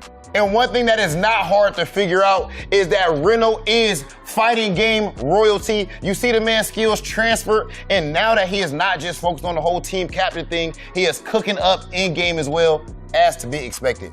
Reynold, a pleasure talking to you, and good luck with the rest of the season. Screw everybody over. Yeah, that's what I'm here for. My dog. Reynold really talking about that work-life balance, also with the rest of the team. You know, it really is kind of difficult to find a lot of time to maintain your professional status. I feel like for Reynold specifically, it's kind of unfair, right? His balance is crazy, right? He's got this game. He's got plenty of other games to maintain as well. Same could be said for someone like Chris CCH. Also, he's been maintaining his work-life balance. Just got a school new graduate, actually. I know Samurai, on a personal level, he's been maintaining his job as well. In terms of their fourth member, Flash Metroid, I'm not quite sure. I'm gonna be honest, man. I think he's been grinding it out. Yo, 8 hours in the lab, Blanca balls, We've bro. seen the progress, though, right? So it's a really interesting balance for this team, but as it stands, that balance needs to really come together, because at the moment, they have to get as many points as possible. 40 balls all the way through, and they have to make sure either UYU and or Red Rooster don't score any more points going forward. So with that in mind, it's a lot of pressure. That's a lot of pressure. I mean, and on top of that, this is why you want to have these consistent close placings throughout the season. So once you do get here, even if you are in last place, you obviously want to be like, well, look, if we get like 30 here, 25 here, that'll keep us in the running. Now, you got to get 40-point games for the rest of the season, and on top of that, hope for the downfall of the two others. Good luck with that, but it starts here right now versus NL. Chris CCH is going to be going up. It's about to get crazy right now. This is for the life of some of these people out here playing, especially Team Endemic. I appreciate you guys, even more so now. We go into the first game. Second Foreign is the stage. Let's see who breaks out with the damage first. Both of these characters with exceptional low for the OG uppercut coming in from Chris CCH, not letting NL get started. Fireball game starts to get played. Oh man, just twitching back and forth to make sure they're in the perfect range to contest some of these fireballs, some of these buttons. Wow, OD retaliation with the uppercut coming from Luke. little leverless from both ends, but I gotta say, man, it's gonna be difficult to kind of catch somebody who's micro-stepping backwards just a little bit. You could misplace your normal that way. NL not looking to make that kind of mistake. Neither is Chris. Fireball game coming out real strong inside of Canada. Nice! Punish counter gets the throw. Nice staggers, baby. That's what I'm talking about. Roundhouse Zhen right kick follow-up. Damn, again? Oh. I don't think he put him on that. OD. Patience. Okay. No way. That's one. Forcing him to spend it. Yeah, I think that's fine for Chris CCH. Yeah, make him wait for it. Oh, but that's not. Oh, the big jump in. Oh, or no. so I thought. Even the mind back there who's like, damn, hey, you can't do that. Lucky jumping, bro. That's all it is. The mind made it. I was like, hold up now.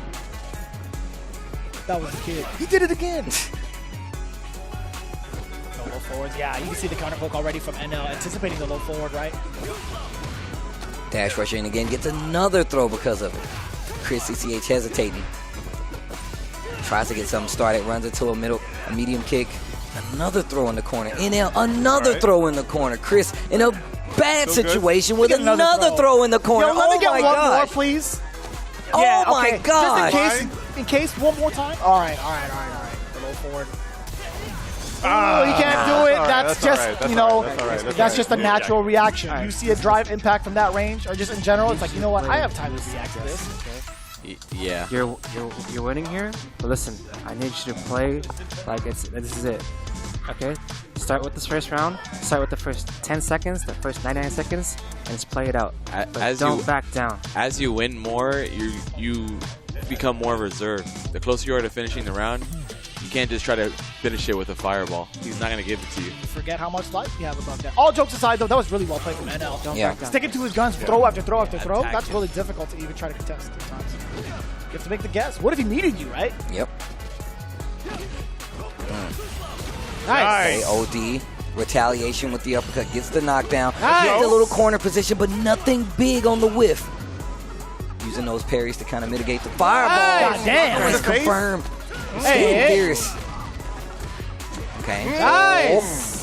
We caught him flips the legs. That should be the round uppercut to close it out. Chris CCH still alive. Do not back down. I wonder what that defensive option was from NL. Perhaps maybe clipping the jump. Nice counter hit on there. Nice. That was sick. What a counter. Especially against the crouching medium. Nice. Bro, he caught the crouching medium punch, jab, stand heavy. Do it again. Oh, no, uppercut. Oh, big jump out of the corner.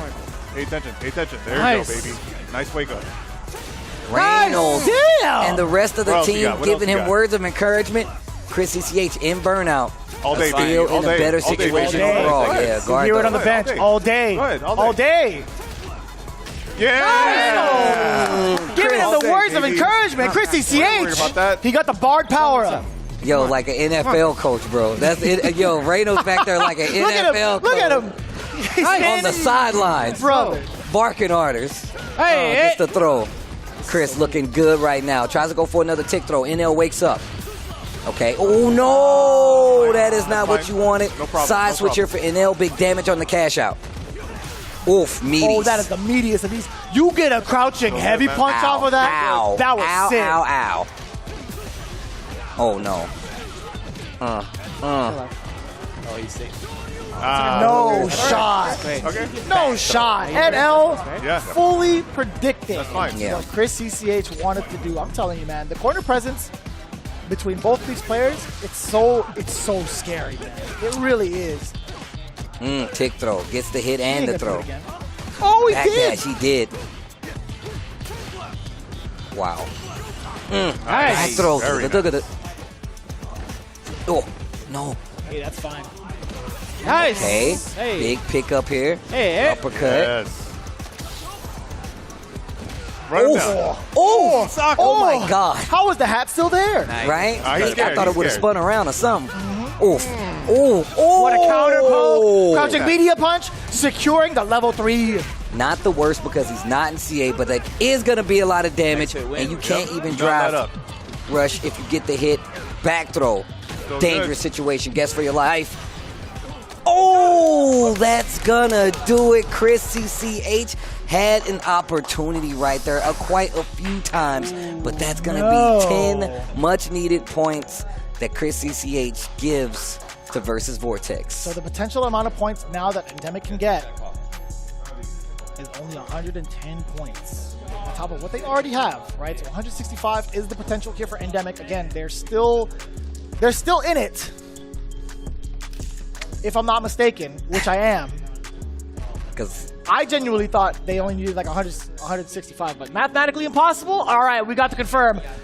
Endemic, I bid you adieu. And an apology, because I thought they were still on it. But yeah, the points they needed right there from Chris, not going to allow them to move on. So the only mission now, trying to take away points for the rest of the teams.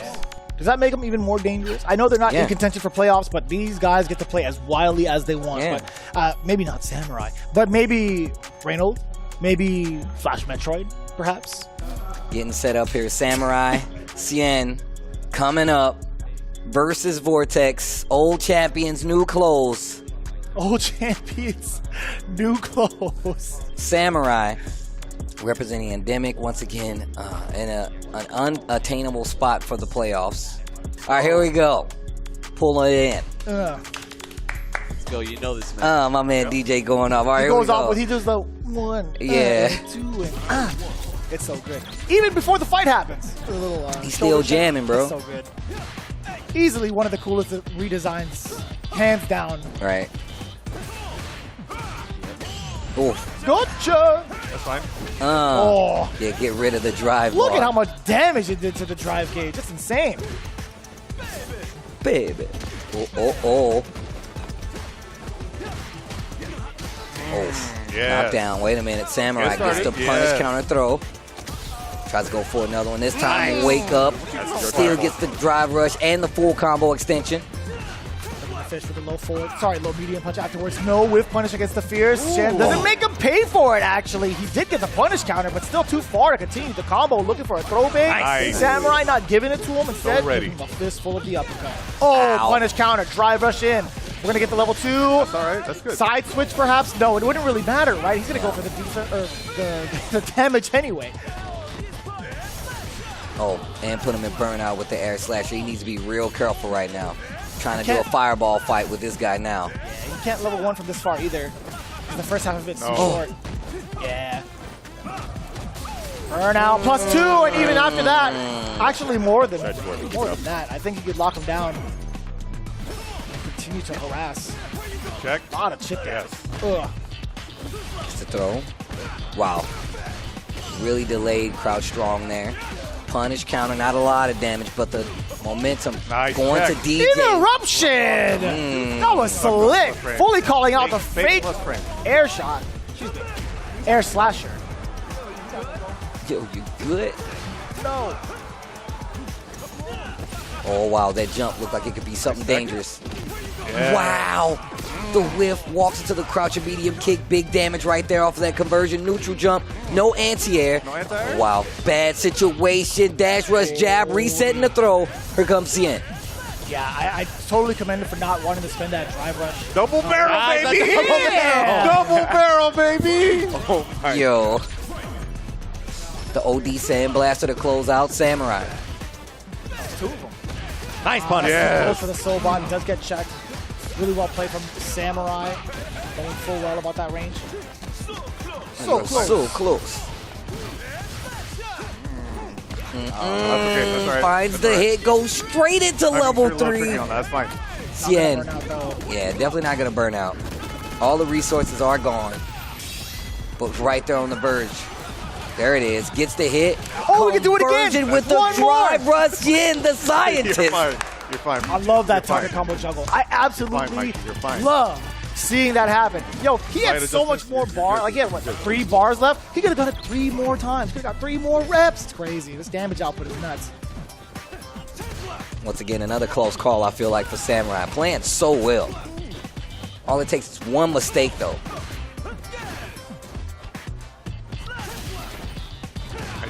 Not close enough on anti-air, but close enough for the jump in. Samurai, big damage on the table now.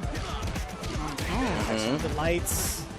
And again, the stagger pressure. You saw the counter hit. Samurai. Look at the change up on Zhen. I'm loving the wheel of options on offense. Overhead. Let's go. Samurai back to back. Yo, the perfect. I love the overhead. Check with the jab. Overhead again. The wheel of options are really coming together.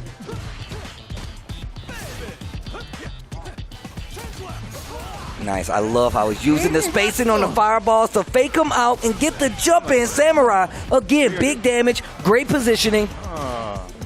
Oh, trade. Drive rush, catches him with the jab and the target combo. Tries to get a button out of him, crosses himself up.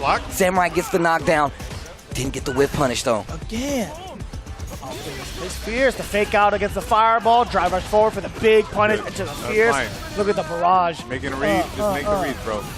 Give him the beat. Okay, making read. Burnout. Oh, no. Nope. Yeah, we get the full burn. We get the burnout sequence. Wow, look at the chip, bro. No. All that dip because he's got all that chip. Oh, Shit. man. Hey, to be fair, Mono patented that first, all right? Okay. Nice. Samurai trying to find something versus Zhen. Drive rush, gets the throw. Looking for something as he pushes Samurai closer to this corner. What's the idea here for Zhen, right? If he's full screen, he's allowed to at least throw out the heavy air slashes, but now he's feigning a lot to force Samurai to move against it, even reacting. Nice timing. Oh, not close enough. Oh, man, that would have got me. Wake up jab. Samurai still fighting right now as he's stuck in this corner. Drive rush. Just cool. Almost got a reaction out of Samurai. Big jump in. Not going to work this time. Perfect parry is there. And I like that attack on drive gauge. Nice. OD uppercut now forcing himself into the burnout, but still close to the corner. Samurai, he's looking for a jump, right? All right, projectile. Oh. One more hit. Oh, he tried to backdash. backdash. No! Samurai! Get out of there! No, son, he's in. He's in. Go on without me. Oh, yeah, that's dead. Oh, Samurai, no. 10 points once again for versus Vortex as DCQ gets ready to go up. Versus Vortex nails this anchor match with DCQ on the spot. That'll be 40 points. I feel like for the rest of the teams that are watching, the last thing they want for Endemic to fall short the way they're doing right now, they have to stop right here. They have to at least force the tiebreaker series to give the rest of the teams a little bit of comfort. Yeah. This is going to be sick, right? We got one of the legends in the fighting game community, in my opinion, Reynold being a world-class player from any game he touches. Any game, really. Any game, bro. It just has such a beautiful mind for fighting games. And he's going up against one of the guys who went from being a quote-unquote casual to a fully fledged pro with DCQ. So this is going to be a really, really interesting clash. I want to see how the minds of both of these talented players work out against each other, especially in the JP mirror match. I think it's a really fun little back and forth. Sure, it's the mirror match. I get it. I know how you all feel about it in the chat. But at the same time, in the hands of these two warriors, it's going to be very, very entertaining to watch. No doubt. Here we go. It's going to be the JP mirror match. DCQ representing versus Vortex. Reynold representing Endemic. Here's game one. Yo. That was what? Okay. Yo, Reynold. What was that? Yo, Reynold is banana cat. definitely a chaos player. I want you to know that. That's actually kind of funny. He Yes. called out the feint. Nice. Can't outzone you. Perfect spacing. If you allow. Nice. Come on, show him the noodles. Reynold working on perfect right now. He is spending that That shit cash kinda hurt. early. Oh, he teleported first, and he uses the drive rush to get the knockdown. He doesn't have enough to kill, but his situation is looking good. Tried to go for the overhead, did not work out. Full screen here. And you see he's tempting the spike. He's Nice. Yeah. Oh, DCQ trying to call his bluff. And Reynold now, that big smile on his face. And this time he switched it up. He thought did was the gonna do it OD again. phantom. No, that was smart. He know he's like, look, I know you ain't gonna do it this time. He can't zone you at all. He ain't gonna let me get that big jump in, knock down DCQ, trying to get something started. The scariest Reynold, honestly, is a happy Reynold. Like, he wouldn't give a damn about what you're thinking about. He knows about the teleport. That's all he He's does. feeling himself. There it is. Oh, nice drive rush, gets by it. Will he spend any of it? He doesn't need to. He doesn't need to. I misspoke because he doesn't need to. Reynold giving the nod of approval. As stoic as ever. Cold face killer. His only chance.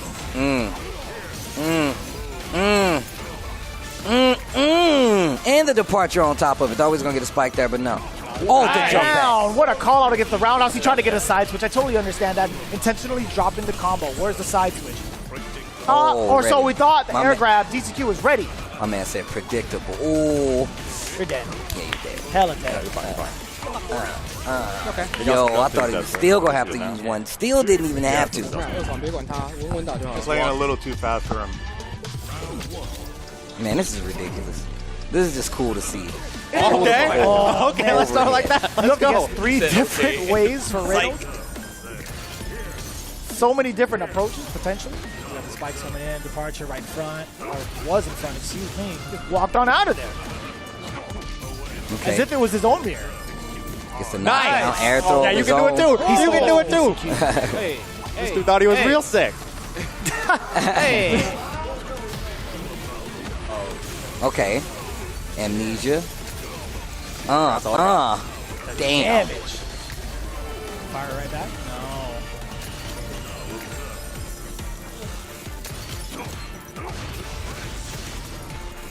No. Walking out that corner slowly. Crouch medium kick. Tries to get a reaction out of Reynold. He just jumps back. DCQ Yes. the He's same. just sweeping. What the hell is he doing? That's how literally he wants to play neutral with you. Cracking up right now. Nice jump back. The clip.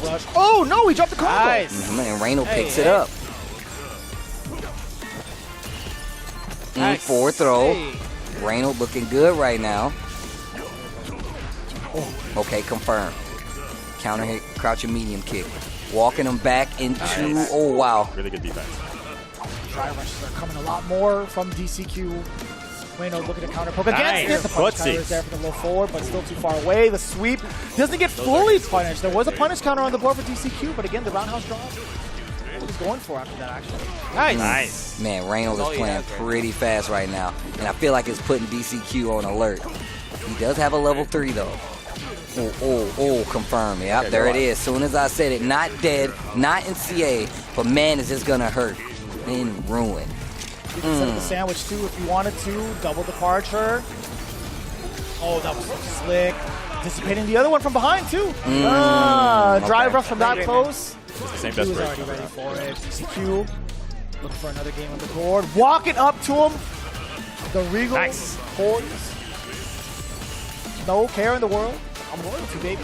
Try to lose the count. Gets the throw because he knows the parry was coming. Reynold starting to get a read. Reed and Reynold, hold on. Nice. Reynold. It's going to be a new content segment. Oh. Reading with Reynold. Throw. That's your round. Another one. Keeps the corner. Neutral jump. Anti-air with the crouch heavy. Perfect parry coming from Reynold. Oh, man. Double departure. Good job. Just back it up. Got a lot of the spikes coming out with a hefty life lead as well. Let's see if some of these reads come to fruition for at least DCQ. But right now, Reynold is fighting for his life right now. How do you interrupt? No anti-air. Too far, really. Yeah, false. Phantom right there. Uh-oh, this is not good. 2 bars will be there. Not Still quite alive. dead. But he isn't burnout. Reynold actually has a chance. Reynold actually has a chance. He can chip him out. Oh, he goes for the level 3 to get through. Oh my God. Yo, Reynold. When all he's got is jumping steals drivers, the game. he can't even It use is conversions off those. cracking up. It must be. Crack it up right now. He even looked at the camera. He raised his hands. He's like, look at my level 3, baby. Yo, just shout outs to the house. Y'all know what it is. Reynold. He's still got to wait more. He needs a new stage. Chris CCH. I know that. Right? Said he got to wait for you. It's a new stage. Look, he's trying to get a new stage, bro. I don't know. That's not his buttons, bro. 可以加油，加油加油，可以。Let's go, Reynold. You know what to do. Remember. Okay. I love how DCQ gives me the what's up nod.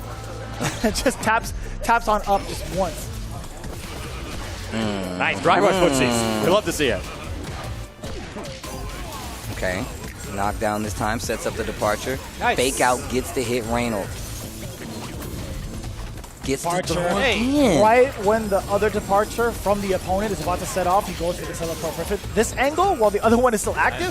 Yes. There you go. Man. That's fine. The spikes are coming in Not trying to hot play now his game with you. against DCQ. He's not trying to play his game with you. Man, he's making all the right adjustments. Take a look. It's another. Oh, he can't even hit his OD amnesia. Oh no. Nice. The KOF fundamental. Depart. What? He doesn't have the fundamentals. Xiaohai doesn't know about this KOF. He said he's Reynold said he's mashing. Oh, no. Big jump in, level 2 activate. And he's fine with that. I think he's fine with that. He shouldn't be, but according to the smile on his face that was there. Damn, he lost almost half life. With a level 2 by the way. Oh, no! Looked out, still gets the knockdown with the follow-up combo. Nice. Staggered, but didn't work out. Looking for the throw. Amnesia gonna get him out of there. Lots. Damn! Oh, Damn. what a juggle, DCQ. There's such a difference in momentum and like the speed of the rounds. That Yeah. DCQ makes it hurt in so many of these combos, but Reynold's keeping it kind of like. He's definitely keeping it close. Hey. And he's keeping the strike throw game in his favor. Right, that's exactly it. Right? It's not going to be from big combos. He's keeping it from the strike throw mix-up. Nice. Also being really hard to catch. Yep. Look at Departure. that. Look at that. Hey. Still gets the That's all forward around. throw. The meter And he advantage. is- Huge. Got him. There we go. Got him. And this fast-paced game is where Reynold lives. The scramble, they call it. Back. Perfect parry. Gets the conversion. Reynold. Hey, let him know. Take it off DCQ for a second game. Oh my gosh. And look at how ecstatic he is. Even DCQ got a little smile on his face. Takes a sip of the water. The loudest might be against the world bugs. You can't say that when you have Samurai on your team, Chris. Come on now. Yeah. He's just sliding. Amnesia. Nice. A punish counter throw. Seen the Throws him patterns. in between the sparks. So it's a punish counter throw because he's holding the parry. Reynold being so aggressive in the mid game. Nice. Yeah, JP puts you there so funny. Okay, gets the dash rush in combo, knockdown because of it. Oh, he's trying to go steal for your the pick. overhead. Reynold is swinging to keep the offense or the illusion of. Hey. Dude, this is such a bad guy, dude. I'm telling you, it's so dastardly, bro. This dude definitely kidnaps dogs, bro. No! You can't say that. He's one of those people, dude. Oh, and he requires a ransom. Nice. Yep, every time. Hey! Man, I know you're gonna miss Fido $1 billion. What? Nice. And Reynold. Hey! Hey! Not my dog. Okay, said okay. Reynold. I've Level heard 1. amnesia. Departure, no? We don't care about those OD And amnesia. that will score it. And Reynold biting his lip with anticipation. Damn. The boogeyman? Crazy. Nice. I beat him. Then you get the Bro, full Xiaohai's nice. face right now is amazing. Oh my god. Come on, he's shook. He's shook. Xiaohai can't believe it. That's nice. It's like he's watching a horror movie. Right? He's covering his ears. He's about to cover his eyes. DCQ. I can't believe I'm saying this, but this is a sick match. Now let's go, JP. Oh, wow, he actually got through the fence. Oh, Minus okay, the he's burning all half. meter. DCQ with a big hit, the level 2, Reynold and burnout. You better end him now. Nice! God, and he still had the reactions to hit the level 1. He's got another bar. Another level 1. You can't run up on Reynold. And then he sets up the departure and takes the space to walk out of the corner. DCQ, where are you? Oh, he's nervous. He got him. And he Reynold taking out DCQ. Let's go. And what seemed to be helpless, it seemed to be for Endemic not to score a point. Instead, Reynold is like, nah, man, I'm here, baby. I'm here to play. DCQ completely shook.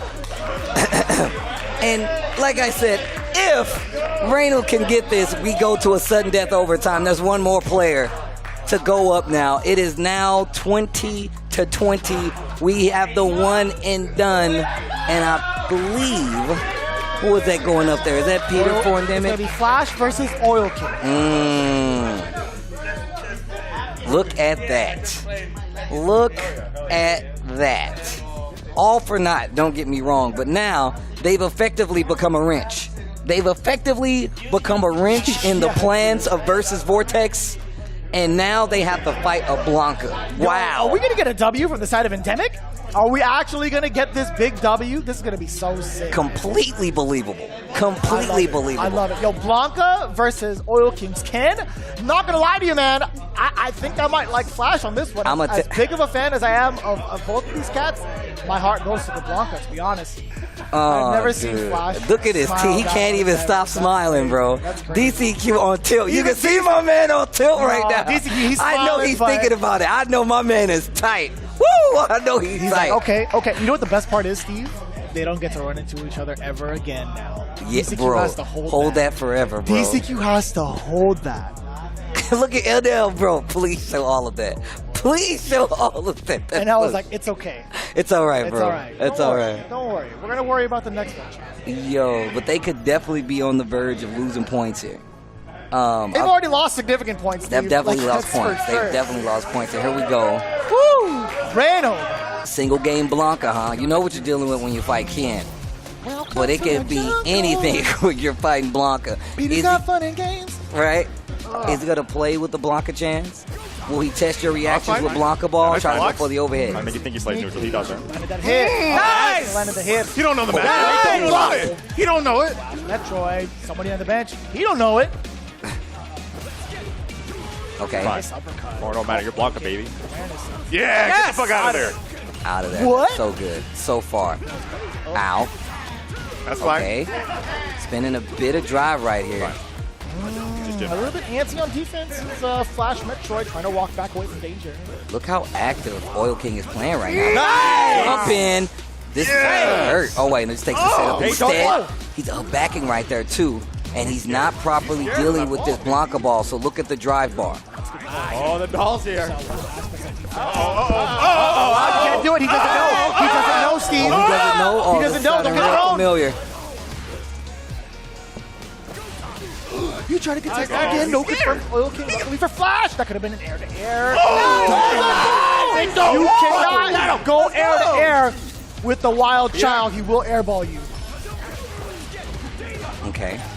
Getting a little wily on the offense. Oil King trying to make something happen. Trying to force Flash Metroid to make some mistakes, but it's not happening. 2 continuous throws. You call high five. You didn't get the matchup knowledge yet. Yo! Walks under. Activates the Blanca chance. Baby. Walks up. Here come the rolling cannons. Wow, he went for it. Oh, that's this is gonna hurt. Oh, he's so this is gonna sick. hurt. And you get a setup. Oh my gosh. Let the Blanca. Oh, I was gonna say, never mind. He doesn't have time to do Blanca check. My mistake. Oh, yeah. Oh, the Street Fighter 2. What's he gonna do? One more throw. Oh! And Peter, Flash Metroid, even if he uses level 3 here, even if he uses level 3 here, this situation is still good. Because now he's in burnout, and my man's got drive bar. The wake-up scenario like up ball will definitely be the detriment for Flash Metroid. Back-to-back piercing forward throw. Damn. Wow. He ate those? The smirk on Flash's face when he ate all of those fears. It's like, damn. Give me another one. I'll take seconds. Back throw. Nice! Random. Oh. Not enough. Nice! Up ball. OD up ball. Airball. Excuse me, yes. How does he know, man? He's so hard to pin down. Yeah. Oh, that's a better And he got trade. the trade. Yes! Run stop. Didn't work out. Oh! Dash up. He got the hit. If he spins it, he should be it. Pending no throw. Endemic. Even. Oh my God. Takes out Oil King in versus Vortex to score a 25-20 victory in the team match. Wow, what a way to say goodbye. Samurai is ecstatic right now. DCQ, oh my gosh, gets taken out by Reynold. He sets up the overtime. Peter Susuni, Flash Metroid, comes up with the Blanca and gets the one-game, one-and-done victory over Oil King? Wow. What an actual beast. Wow. What an actual beast taking down Oil King. If you're versus Vortex, you got to be feeling some type of way. But if you're Endemic, obviously, you are feeling amazing. You can see it on all the team members. What is it, even the other teams are like, yo, man, that was pretty godlike. Is it posthumous? The zombie form of Endemic came back just to get a scratch on the Vortex boys? They took a giant chunk off of the potential You got to points. amputate the leg, bro. You got to take the whole leg off. Oh, man. Hopefully it doesn't affect the entire body. We got 2 more weeks to play. There's still time. There's still time. Either way, yo, Endemic, the big winners. I'm calling it right now. These guys are the big winners of the week. Let's take a look at RobTV has with the interview with Endemic. That is the definition of energy, hype, and rising up out of the ashes. Team Endemic. So now you guys are having fun. Oh, yeah, of course. I told you this is what we came to do the last couple episodes, man. We're just here to mess up. Yeah, bro, clearly. So does spoiling dreams like you guys are doing right now fuel you guys? Fuel? Oh, yeah, we got tons of fuel. We are not done yet. Give us an inch, we'll take a mile. Flash Metroid, you said that you talked about the fact that you love being in that anchor spot. You got that important 5 points, which you guys needed a whole lot, and they extremely needed that right there. And at the end of the day, you close it out. What was that like for you taking that from them, bruh? Being a bad guy. I loved every minute of that. I loved every minute of that ass whooping. Okay, last thing I gotta ask, bro. A lot of these teams, the rumblings behind the scenes are, oh, we're going up against Endemic. We can probably get 40 points right here. That's how people talking. That's what they think. And clearly it looks like that's not necessary. I don't know. What y'all think about that? If you think we're free, sit down. Okay, sit down, and then what Ken say after that? You're gonna have to shut the hell up. Team Endemic is absolutely on fire now and crushing dreams, taking team souls right out of their bodies. Who is gonna run into them next? I wouldn't want to be their opponents. Team Endemic, congratulations on an amazing victory. Reynold, you are a bad man. That's it, we go.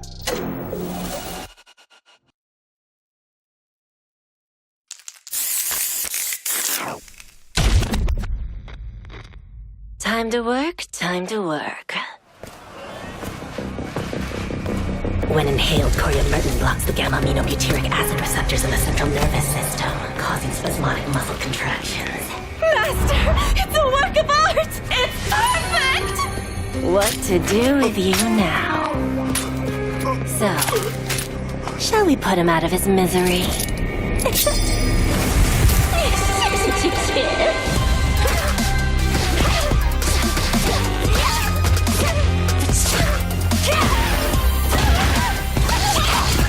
Time for some experimentation. I bet poison would work wonders on you.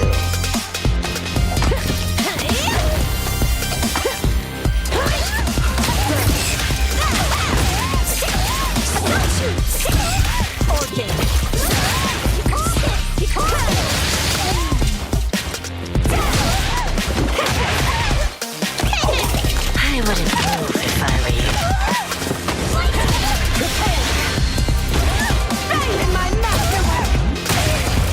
Poison's on the menu.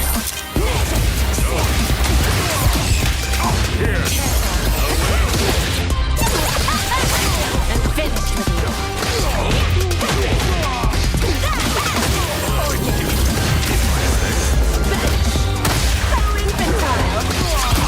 I have you. It's over.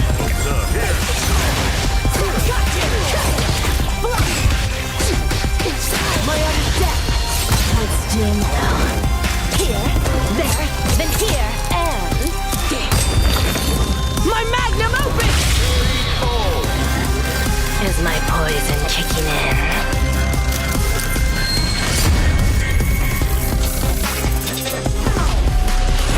Street Fighter 6.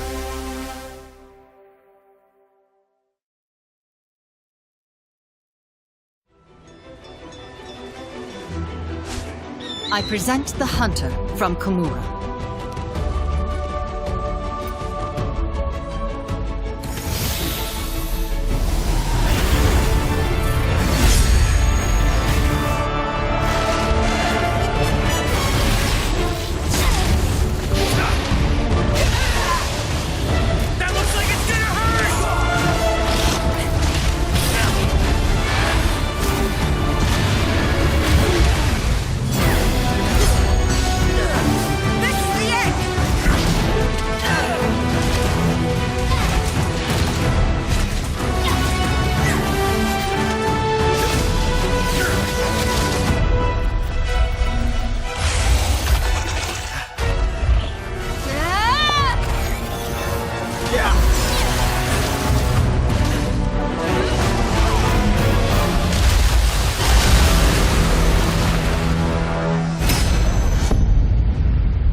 Welcome back, ladies and gentlemen, to Street Fighter League Season number 6. We had just concluded with match number 2. It felt like the marquee matchup. Fact of the matter is, we are moving on to the actual marquee matchup. It's going to be NasR going up against Red Rooster. Before we even talk about it, man, the pop-off from Endemic, I appreciate that. I appreciate that a lot. Reynold had a lot to say about being the JP to take out the Asia region JPs, and that does say a lot, to be honest with you, because they were coming in pretty confident thus far. But as it stands right now, you know, Endemic still trying to keep their dreams alive. Fact of the matter is, when we look at the standings, that's not going to be the case anymore. They're still trying to be the monkey wrench in everybody's gears. Looking at the current standings, first place NasR with 200 points versus Vortex with 200, Bandits with 200 as well. We got ourselves a triple threat. It's all about what's happening in 4th and 5th place, right? UYU, I was going to say the newly instated UYU, going up against Red Rooster in terms of the points. That's going to be ever so important here in the tiebreaker scenario. But the fact of the matter is, Red Rooster, they have their shot to go up against,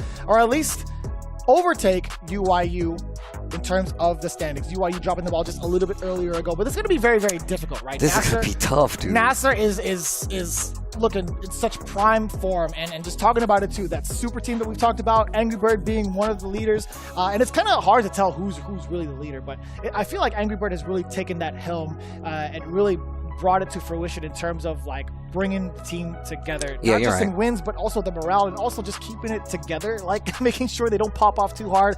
But speaking of which, I do want to know what it's like for them now, knowing full well that they are in first place. They've secured that spot at least within playoffs, and I want to know what happens going forward as they prep for that. We have RobTV to give us that answer, standing by with Angry Bird. The champ is here.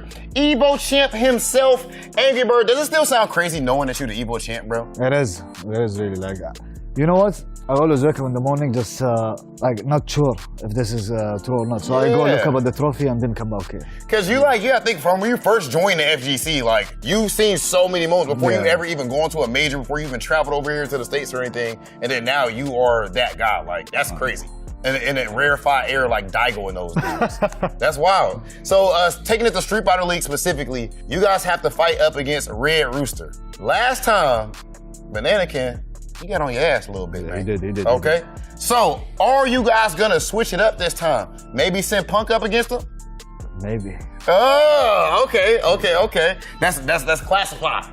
We keep that on the hush-hush. So how strong do you think Bananakin is, and how do you think Team NasR matches up with them? Bananakin is amazing. I like the way he's playing JB. He's playing JB different than the Asian JBs. Because the Asian, you know, I practice with the Asian JBs a lot. They don't throw the command throw. Yeah, he will even wake up with, bro, he will do wake up the experience like so he has a different style, which is effective. Like he's amazing, you know? So I'm looking forward to that match. Okay, and as we look at the leaderboards right now, you guys are in first place. But versus Vortex, they ain't playing, bruh. They ain't playing. And those players already, they won. They won this league before. Just last season they won.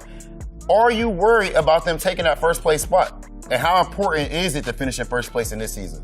It's important to finish in first place. This is why we're not trying out to try stuff. We're trying our best every time.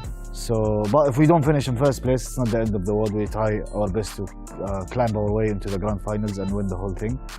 So, but we definitely want to be in that grand final spot.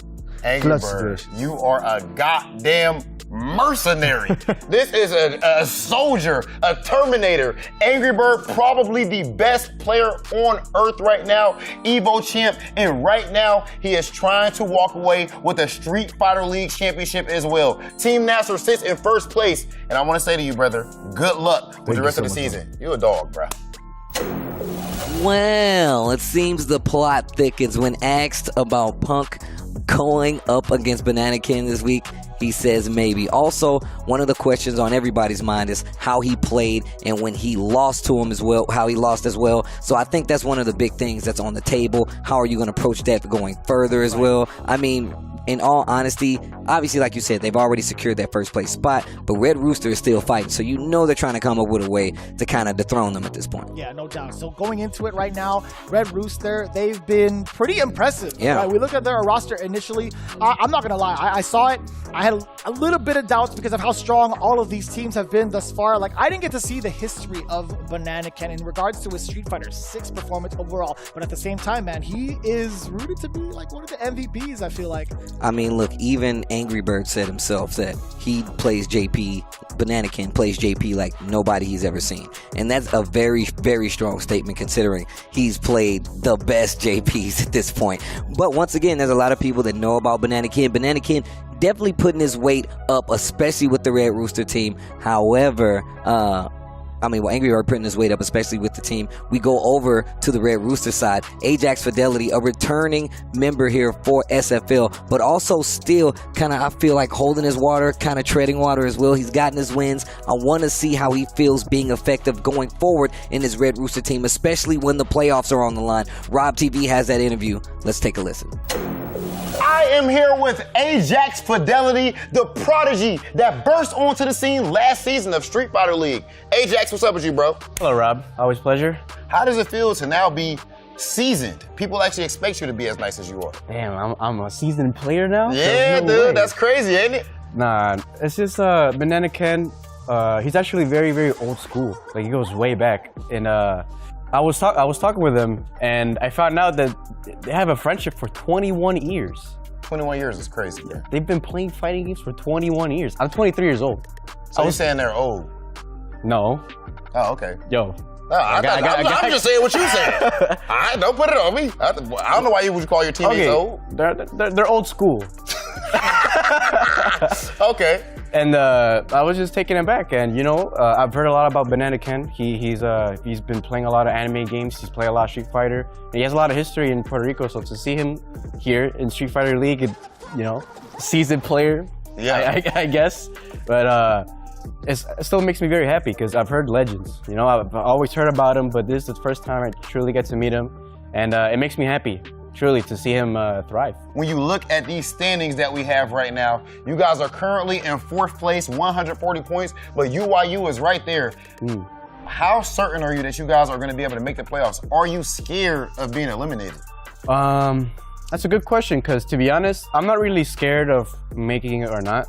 Do we have a chance of not making it? Absolutely. Like, the points are ridiculously close. 130, 140, 170, 180. Like, it's we can definitely make it. I don't know. It's about confidence in ourselves. Like I said, I'm not really scared of not making it. Like, I truly have faith in my team. I definitely feel like we can make it. So all we gotta do is try our best and see what happens. Ajax Fidelity clearly at this point is now a seasoned player in the game. Y'all already know what time it is, and now we are going to see if Red Rooster can make it into that playoff spot. Currently at 4th place and trying to keep on climbing. Ajax, good talking to you, bro. Always a pleasure, Rob.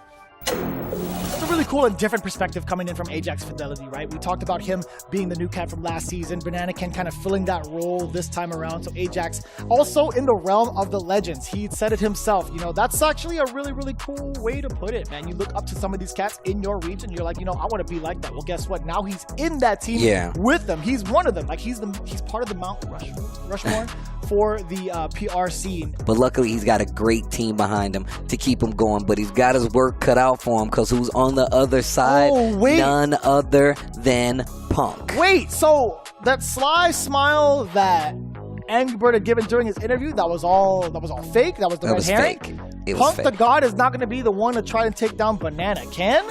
Interesting. Wait. What if it's Big Bird?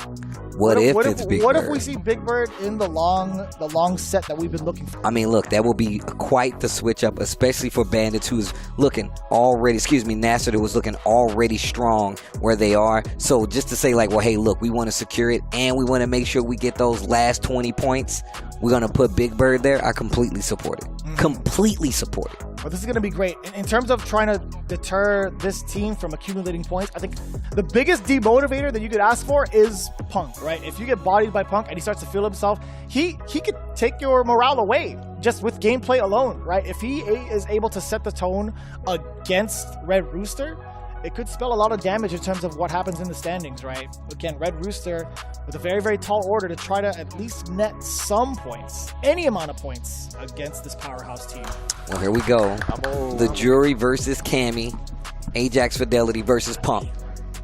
Best of 3, first of 2. Let's go. All right, once again. Oof. How does he have that down pat? We've been looking at it all season, and literally just the placement on his dive kicks have been tremendous. And footy's in the air. Right. You got air neutral. It's really cool to see like one of the innovators. Wow, what a reaction! One of the innovators of that neutral play in Street Fighter V really be successful at a game like Street Fighter 6. Like, it's really cool. Wow, the reactions. Why do you keep testing them? Ajax Fidelity with a clear mind and clearer reactions. Likely in his favor on top of it. Damn, the full-on clarity. Red Rooster's own Ajax Fidelity. Playing like an old man. He's playing mad patient. Ooh, that was a really big, yeah. Anti-air on that one too. I mean, it was kind of floaty, right? Probably just waiting on it and reacting, Oh, the one big mistake. whiff. You're dead. The one mistake that you could have possibly. Dead. Oh, no. Yo, this dude Punk is ridiculous. Ajax. He had the opportunity. The big execution error from Punk, just going with that jump kick, misplacing that dive kick. Not misplacing the dive kick. Didn't even get the dive kick at all. Sabe que tienes un poquito de barra. Oh, nice. Mid-air juggle. Activate. We're going to bring him to the corner. That is absolutely for certain. Damage there. Okay, empty jump throw. Punk catches on. Wow, and stops the advancement once again, trying to follow behind the fireball. Punk at the ready, tacks on a dive kick, and this is when Ajax starts his own offense. Knockdown, dash up, tries to go for the throw. Backdash from Punk to get out of there. It's a throw. Another one. Third, perhaps? Wow. Oh, we just ran into the uppercut. Wow, these trades. Slugging. Oh, wow, and it's going to cost you the match. Ajax Fidelity trying to keep up with the fight, and it really got him in trouble. Drive rush, spins all of it, gets the level 3. Punk taking game number 1. Once again, first to 2. Punk is so fast. It's so problematic. You know what's crazy about it? He only plays that fast once he's cornered you. The rest of it, it's like, it's a ticking time bomb. You don't know when he's going to catch you off guard in the neutral. Oof. Wow, getting caught trying to swing after getting hit on that projectile. Block on the overhead. The tail in range? Jeez. How does he know? He's keeping Ajax locked down for so long, but look at this. Ajax still with a life lead. No, not able to contest against dive kick. Very sharp angle. Very short time to react. Here comes the harassment. Oh, okay, gets the confirm, spins the drive. That should be the round. Okay, Ajax waking up the bench. 2 bars of super apiece for both players. Forward throw. We'll see how much that really comes into play. Good parry from Ajax Fidelity. Fully aware that the drive impact was coming from Punk. Definitely one of the better options right there. Drive impact can look pretty fast coming off of that situation. Parry, one of the better. Perfect parry. You're optimal. Goes straight into the level 3. Ajax Fidelity. Big damage on the table, but Punk has CA as well. And you're in burnout now. Oh, the overhead just way too far out there. Jump back, medium. He's not doing anything special. I feel like he's just trying to end him quick. Acuérdate, no dirás nada nunca. Another thing to consider. Unbeaten record for Punk. Unbeaten record for Punk.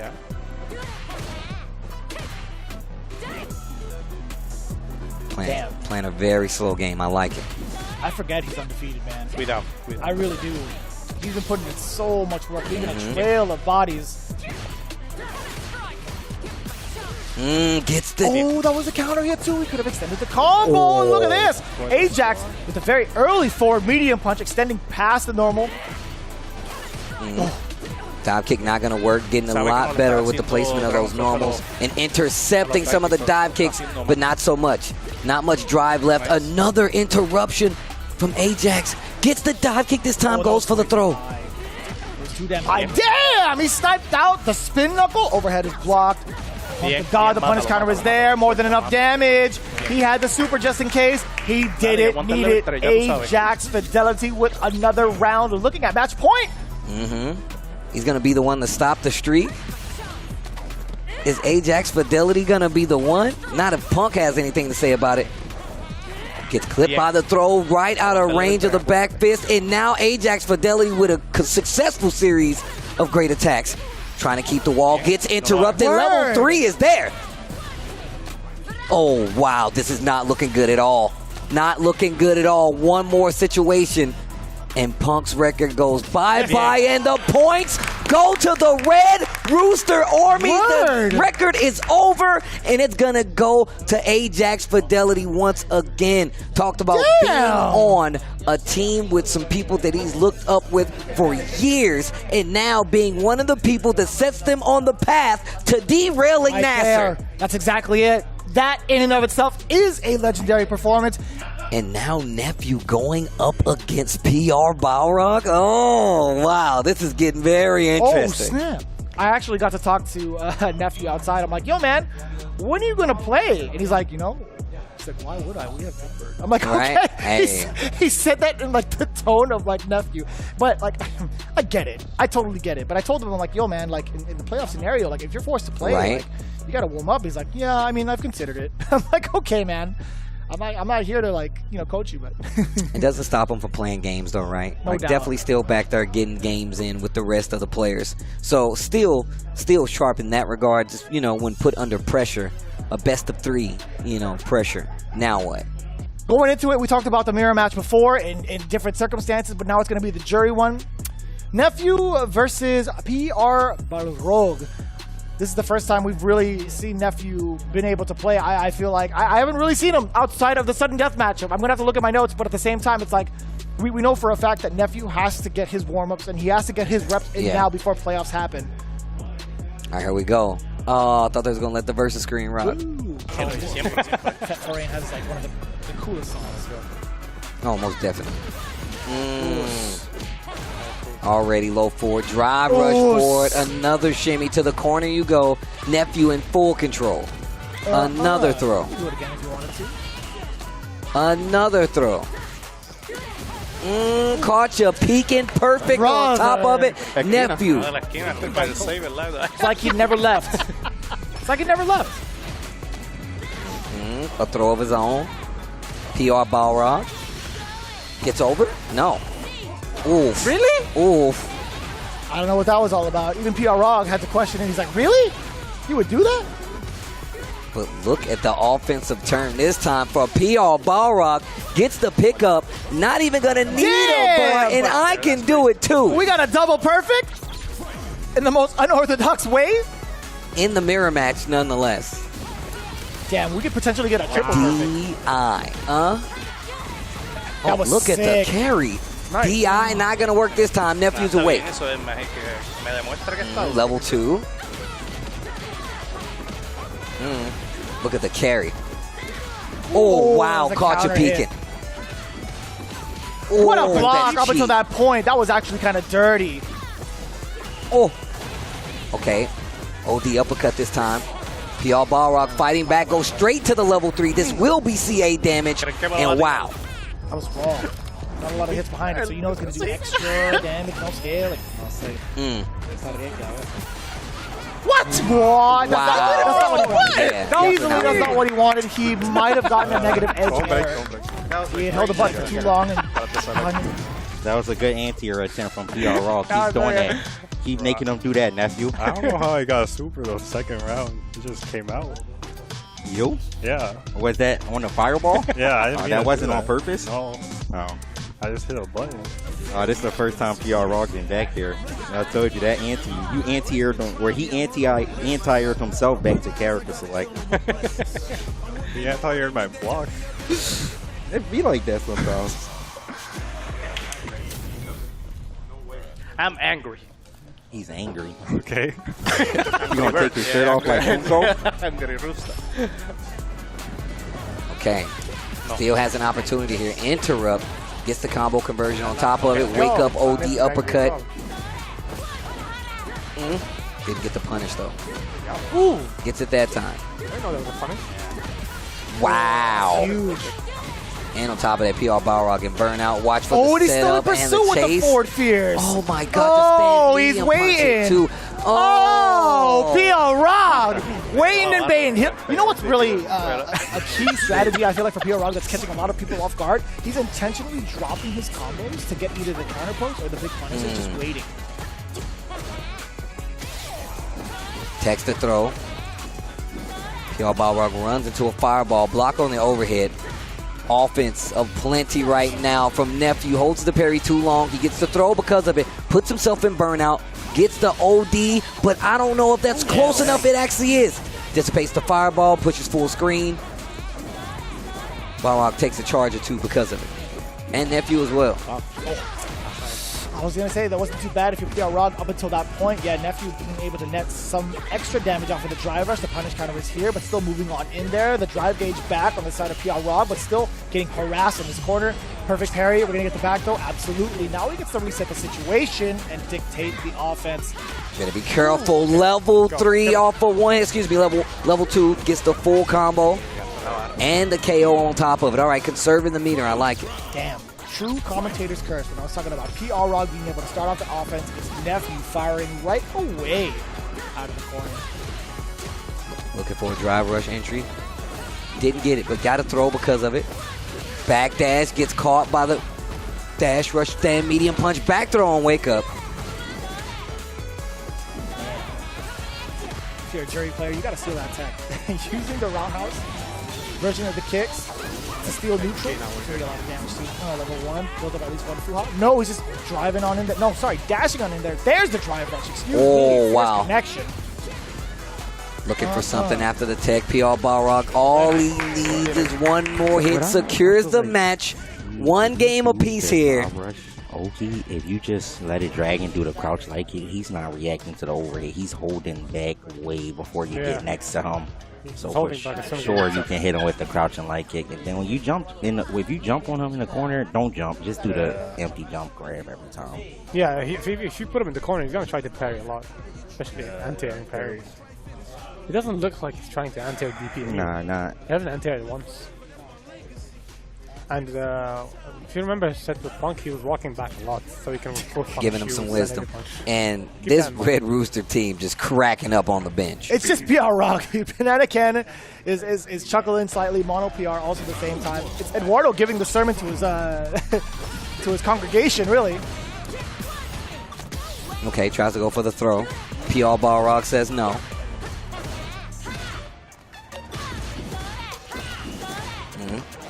Just neutral parries right now. Okay, tries to get in. Yeah, it was very delayed on the standing medium punch. Good awareness from Punk. Oh! Just takes the knockdown and the spacing on top of it. Fishing with the heavy buttons. Backing on up, still trying to find an opportunity. Nephew not going to be overzealous just yet. Not going to hold the parry either against PR Rog. Bashing on up, does get the overhead. That is huge too, and it's so hard to predict, especially with the fireball in pursuit. Combos into the charge after the knockdown. Sick. Oh no. PR Balrog commits to an OD uppercut, and right now, Nephew, if he can take this out, that's going to be 10 points on the side of NasR. Ooh, uppercut, still aware of the air option. You are wrong. Have to go silently into the night. He's still going to be swinging. Okay, knockdown. Whoa. Wow. Maybe just a little too deep into the corner, not able to get the follow-up. I think he just did it a little bit too late. Surprisingly, actually. Uppercut, you already know. Oh, that was sneaky. Oh, big damage. Oh.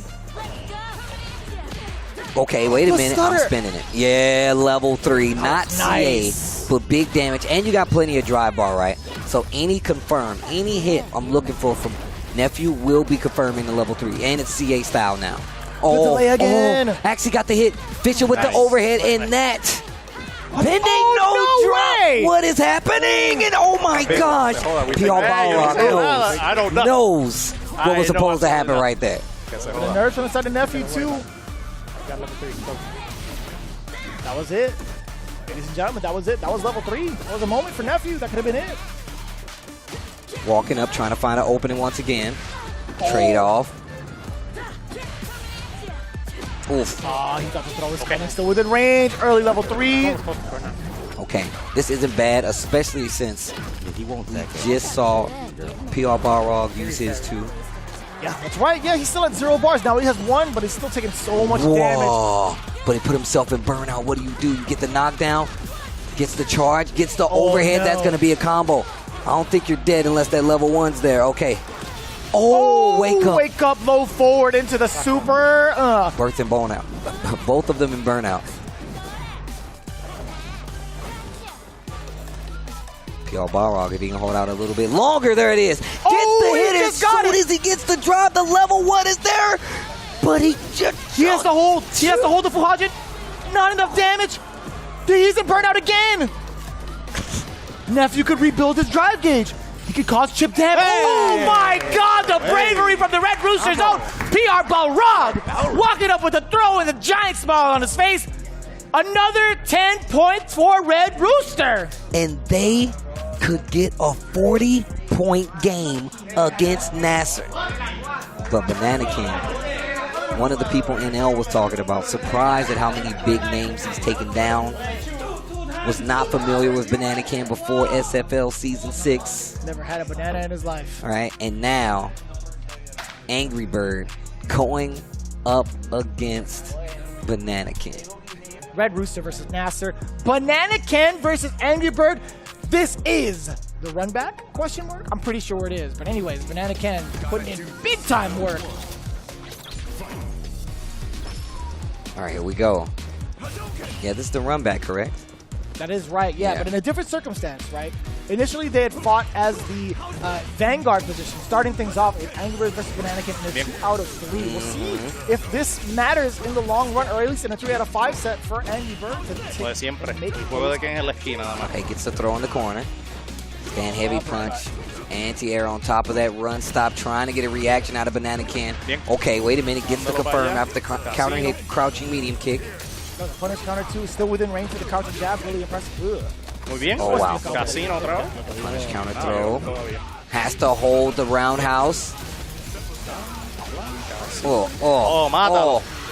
Dead. Jeez. Yo. Did you see how much of the damage was on the life? That's gotta be like what, number 2? Man, there's a lot. There's a lot that Banana Can is doing. It's really impressive. Now you can just tell the way he's playing like this neutral game, the spacing, and then he got the counter hit, so it was a combo follow-up. Wow. No, neutral jump to beat the throw. Oh, wow. Delay to beat Amnesia. Here comes Angry Bird. Bien, te lo dio todo. No lo gastó. Big damage. Oof. Okay, wait a minute. Wait a minute, Banana Can sets up departure. Mid-screen this time. You're really going to second-guess going, trying to run past that bad boy. Yeah, I like that, too. Oh, wow. Caught your legs. That should be the round. No meter needed. Angry Bird answers back. How often have we seen the departure above the opponent's head instead of just right in the middle? Like, you can tell what the intention is. And damn! The intention for Angry Bird? Damn. Beat the hell out of him. I want my finances back. I want my family back. Give me my yacht. Whoa, that was 50%? Off of the jump in, too. Oh, no. Peor todavía. The recovery on that bad boy is fast. Wow. That was 50%. Oh. That was level 2. Oh, caught you peeking once again, and the follow-up. Wow, Yo, Banana King, you're dead. Again. Oh my gosh. Yo, that was a double level one for the finish of the round of the match. Excuse me. That was a 2-touch. It was a 2.5 touch, right? He did it off with the level 2, got the side switch, snuck in the drive impact, got a full sequence after that. This guy is built different. Banana Ken fully expending the resources to make it hurt. And I do mean it. That stuff hurt. What a parry. Man, trying to find out if this corner 2 might be a little bit of a problem. Let's see if he gets that big opening against. Gets the overhead. No sabe qué hacer. Está así, Punish tratando counter de throw. cosas que no pega. Knockdown for Banana Can. And then the back throw to keep the corner positioning from Angry Bird. Delays the attack. Catches the amnesia that's going to be around for Angry Bird. A menos que sea el final, obviamente. I just love the way he's so flashy. Being able to combo off of the one stop. Okay, no parry. Bien. Great stop to the jump in. Wow. Banana Can. Ready for the drive rush as well. Bien. What? My God, dude. Delayed it again. Bien. Oh my Bien, God. bien. Oh, he dropped it though. Gets the hit. Puts him in burnout. Needs to be careful though. Jinrai loops. How did he find the time to even sneak in a crouch jab? What? He's pretty far back. Uh-oh. Bien. Oh. He had time to... Tranquilo. No. Spin to level 3? No. I don't think so. Back in town though. Que te mate, bro. Oh, that's so tricky with an anti-air. Oh, empty jump low, not gonna work. Playing all this Yo, the golf swing, hold the level 2. Man. Oh, and he's a burnout. Bien, My buena defensa, God. que te mate, The rebuttal and the defense. Banana Kennedy's the entire package. He's got it all. Wow, long distance. Not the call, but the combo. Gets the corner departure, gets him out of there. Realize he's not even wearing the banana outfit. Oh, ditto. Not even in yellow. Que te mate, throw. Ugh. Kendrick. Kenderson. The damage. That's enough. Bro, working on a perfect right now. And there it is. Así es mejor siempre. Oh, man. 1 up. Nada, se le Man, carga. that's Se le just carga. 10. Anywhere else, you'd be a 10. Look at this. Así está tilteado, exacto. Ya, He's picking outfit now. As soon as you said it. Yeah, he asked to put the outfit on. I'm glad you said something. I didn't even notice it. I was so locked in, I didn't even notice it, bro. Oh.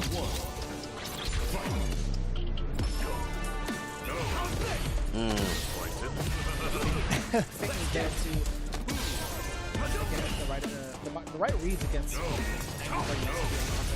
at least to initiate, right? Backing up quite a bit, trying to find a hit here. Versus Ken gets the crotch and medium kick. Here comes Banana Ken. Full screen, sets up the departure. Couple of parries to try to get in. You saw that. The start of Dragon Last just completely stomped out by the departure spike.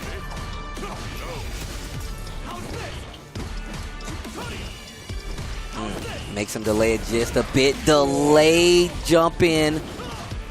Excuse me, just wait for the throw to come out, or the amnesia to come out. Empty jump, gets the big hit. And right now, Banana Ken with quite the lead, holding his ground. Mucha cosa, puede hacer trampa. Another misstep kick. No punish of it though. I love the patience. Perfect parry. Uppercut to catch the jump. Here comes Angry Bird. Another one. Bien. Amnesia hits this time. Oh, that was a counter hit afterwards. Couldn't pursue it for another combo. Uppercut against the teleport. Trying to back away Banana Ken. Let's see how the defense holds up.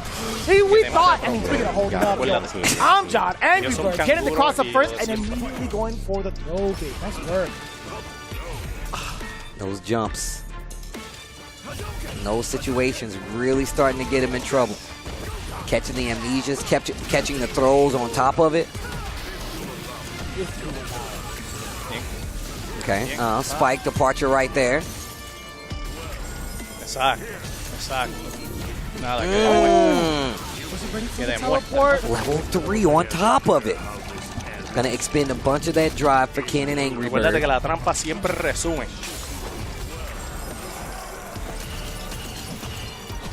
Holding the parry. Tick throw not gonna work out. The trade almost worked out for Ken. The feint, interrupt, drive rush. No, we went for the drive rush. Oh, that's CA. That's big damage. And Banana Ken's in burnout. Yo, Banana Ken could have gone into the drive impact instead. He hit a cancelable normal, but he committed to the drive rush. Oh, no. Oh, wow. And the fake out on top of it. 2-1. Angry Bird about to send it into overtime. And if that's the case, it's going to be Mono coming up for Red Rooster. Points already in the lead. Red Rooster. They got to seal the deal if they want to really have a dominant placing in playoffs. They want to secure that spot. Late drive rush, side switch, going to take the uppercut. No, takes the ground, gets the punish counter throw. Angry Bird almost caught the jump out of the corner attempt.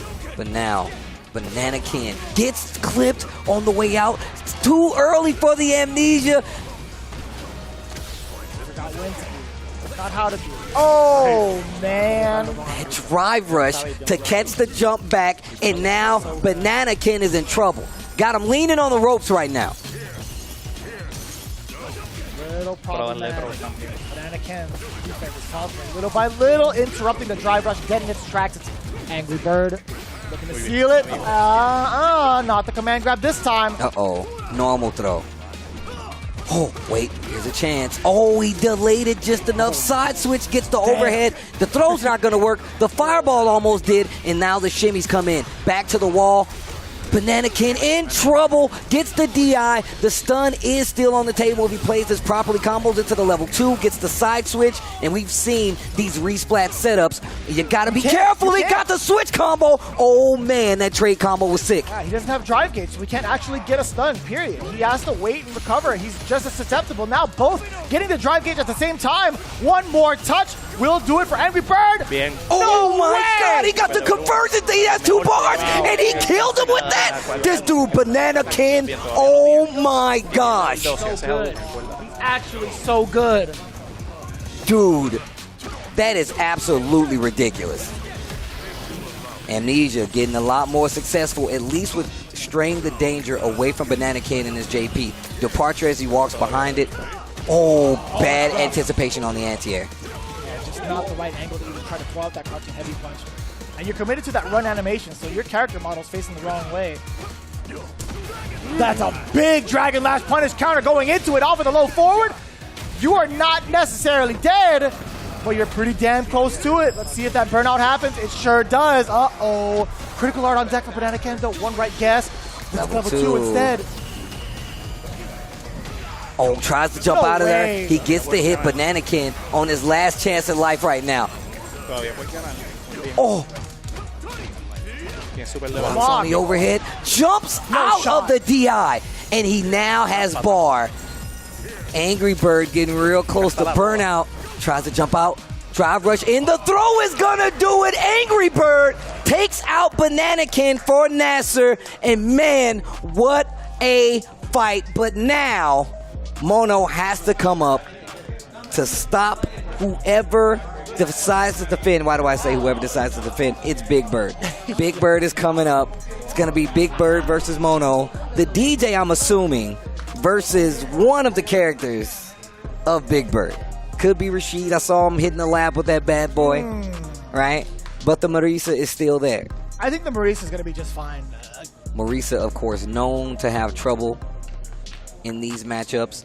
And Mono, another player that we really haven't seen kind of like blossom in this Red Rooster kind of lineup. And right now is the opportunity to do so. A victory here is something that will really go a long way, not towards only the points, but the morale of Red Rooster. And I think Mono specifically as well. Looking to establish themselves into playoffs with as many points as possible. Currently in 4th place, technically, they got 160 points to their names. 5 extra points, that'd be kind of nice. Now we talked about how Big Bird kind of thrives in this longer set, but we're putting them up. Oh and no! First to one. Well, it's weird, right? I feel like the first to one Marisa could be just as No, good. it's true. True. Oh. Phalanx gets away in. Small delay right there after the wake up. Oh, wow. Oh, wow. This is going to hurt. Got to hold that. Oh, no. Big damage. Oh. Damn, you're going to bulldog him? Oh, jump back target combo. This is so rough. Oh, my gosh. The hold. Maybe like OD uppercut if you like release it after the parry, perhaps, but still. That's a rough spot. Actually, I don't even know because the absorption, the armor on the drive them. Well, I mean, I'm gonna tell you right now, she can hold her OD reversal versus DI as well. So yeah, that wasn't even gonna be a case for DJ considering the line, right? Yeah. Side switch. Oh, the fake out, gonna get the confirm off of the forward medium punch. You saw it, right? Oh, DI, no! Oh, you're still dead. The range on that bad boy. Oh my gosh, 5 points to NasR. The Big Bird payoff, and Marisa taking DJ to bed. My man is body right now. He looks asleep, but he still got a smile on his face. NasR getting that extra 5 points, but still, that's a mighty good run for Red Rooster, getting 20 on the board versus one of the arguably the most stacked team here this season for Street Fighter League. That does say a lot. We talked about the triple threat, right? The three-way tie between versus Vortex, Bandits, and NasR. NasR was currently at the top because of their point differential, etc. But the lead now is not as much as it could have been. 25 points ahead of the other two teams. It seems pretty doable for that favorable position in the playoffs in terms of the seeding. Like Bandits and versus Vortex, they're looking at it like, oh, they've only got 25 points ahead of us? This is rather doable. With all that said, let's take a look at our winning team interview with NasR standing by with RobTV. Team NasR is extremely used to victory at this point, but Big Bird, right there, you saw that it was coming down to you. Were you nervous at all since you hadn't been yourself prior to getting this dub? I mean, I was definitely upset at either of them, Nephew and Punk, were not getting the job done. But nah, they saved my back way too many times, so I guess I had to. I mean, Angry Bird did save our back technically, but I had to replay the favor. Even though it's not really 10 points, still 5 points, but 5 points is better than nothing. Right now, 5 points matters more than it has all season because y'all are trying to stay into that first place, so that's actually extremely clutch. It could come down to that as far as y'all get in the grand finals. You guys put Angry Bird up against Banana Can, even though he beat him last time. What was the theory with that? Clearly, y'all seem to have known something. I mean, nobody really beats Angry Bird twice in a row. If you beat him once, already, you better hope it was before the playoffs, or it wasn't like something important. Okay, and as far as you getting that W right there, you know, it's down to you, first to one in a tie break. How important was that win to you on a personal level, man? Because I know you've been critical of your performance as far as just your recent games. I feel like maybe this just snapped the streak for you. I mean, it's not really that important, to be honest. It doesn't really excuse or like delete all my past performances, but it's still better than nothing. I mean, if I got out of this with 0 points, then it's gonna be a lot worse. But that really doesn't like change anything. I just still need to step it up. I still need to be at least in the 10-point match. I still need to be playing like myself. I have been the one messing up the 40 zeros. Points. It's always been me, so that's kind of like how it's annoying. Okay, and the last thing I want to ask you, if it comes down to it, grand finals, would you guys rather match up with versus Vortex or Bandits, specifically out of those two teams? Who would you rather match up with and why?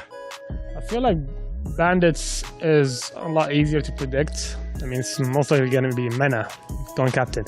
Versus Vortex, it does depend. And versus Vortex, when we're away with them, we can't use Punk because he's just going to get sniped by Shen, at least what we think.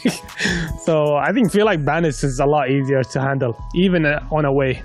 Well, most importantly, I know that no team really wants to see Team NasR right now. After 8 weeks, they are sitting atop the leaderboard. Congratulations to you guys on another victory, and good luck. It seems like it's going to be in the playoffs.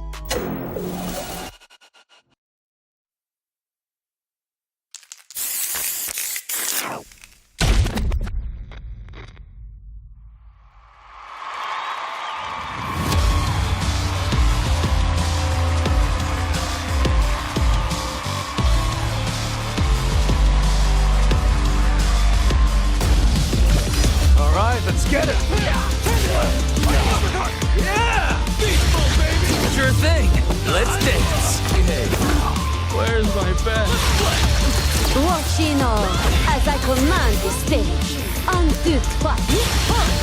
Make way for the ninja star. From the Bushinyu. I live for battle. A second helping of you.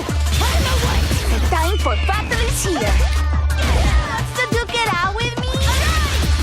Shall we begin, men? Do you need to take a rest? Do enjoy this. I'm game if you are. Yeah, we're gonna crank it up. Let's get it on. Another mission awaits. Do you plan to fight at all? Quiet. All right, I'm ready. Your footwork's sloppy. Fists of mine. Behold this body of work. You are lacking. I'll show you stronger. Allow yoga to guide you. What is it? The power of yoga. I'll show you the power of my kung fu. I'm ready for you. Just bring it. Think you could break my defense? Got you in my sights. Smart choice. Bring it.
Welcome back to week 8 of Street Fighter League. We officially are seeing who is going to be into the playoffs and who's not. It is extremely tight. And first and foremost, Vicious, let's take a look at our first match of this week. We had Team Bandits versus UIU. Before we get into any type of character matchups and all that, where the hell was Knuckle, Do, Dang. Just a little bit of a refresher. We only saw Zhen, Dual Kevin, Vxbao. That is a very, very valid question considering where they're at in the standings, right?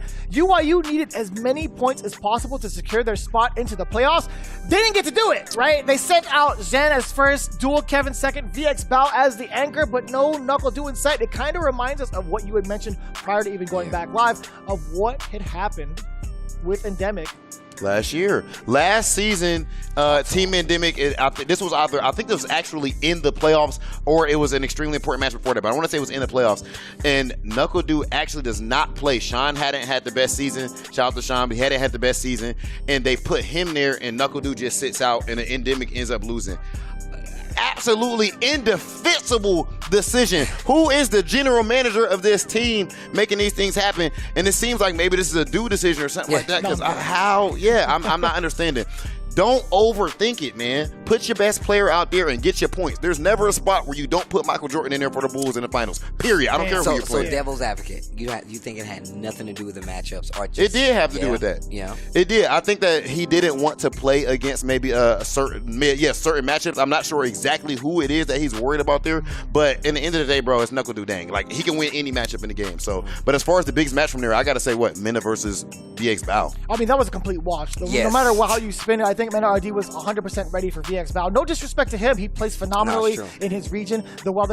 As well as he's been performing in the league as well. It's just you're going up against a Titan. Yes. You're not aiming for the nape of the neck. He's not going to expose it, not even once. MenaRD is just that guy. Yeah. And with 3-0, of course that's going to be the fact of the matter. He will 3-0 you. How many times has he done that? He's fallen short in the first game and immediately came back with a 3-0. Come on, man. That's really difficult. It really is. It is, man. And then the next match we had, this was ridiculous, though, bro. Oh, nah. Versus Vortex and Endemic. That was wow. And then everybody in the back is hyped for them, too. So Endemic has not had the best season so far. Of course, they've been at the bottom of the leaderboard. So versus Vortex, I'm going to keep it a buck with y'all, man. Behind the scenes, people talking like, oh, yeah, I think we can get 40 points on Endemic. Endemic ain't get the damn memo. That was from the beginning of the day, too. Even before we even started, I've heard that. You was hearing it, too. Reynold, who came through on that last anchor spot, going up against DCQ nonetheless. Ooh. And you can hear the bench talking like, yo, Reynold playing too fast for him. And that is exactly what it looks like what's happened. It's like he had him on the ropes the entire time. DCQ looked like he was a little tilted while he was fighting. Was talking. He was like, oh, he mashing. He was like, he don't got the fundamentals. He mashing. And then everybody, bro, at some point, they even started screaming like, KOS. Yes. That was so godlike, bro. And right now, everybody is kind of rooting for Endemic because everyone that they beat is taking away points from one of their competitors. The wildest thing is as soon as we found out the sudden death was happening, everybody knew. It was like, oh, damn.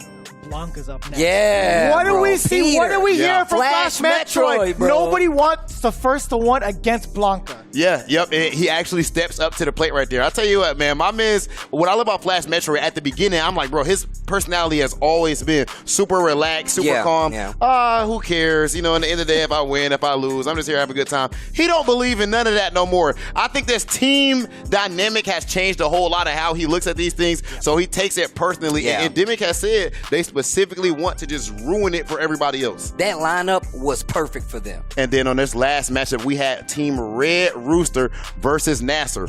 Bro, what in the hell was going on right there? Ajax Fidelity. He's seasoned now, bro. Yeah. He sees the numbers? He sees the matrix? I said he's seasoned. He's seasoned. Oh, I thought you my said he's Ohio seasoned. accent, excuse right, me. Exactly. Listen, no, I had you. It was 2 against 1. I'll admit defeat on that one. But also admitting defeat, Punk the God taking the big L. His first one? The first L ever. Ajax Fidelity talking about being a part of a legendary squad. Well, guess what? He just made himself a legend in this matchup. Because not only did he take down an undefeated man, a legend in his own right, he's also established his legacy by putting themselves even closer into playoffs. And actually, I want to say that last year on Street Fighter League, I think that he beat Punk in week 1.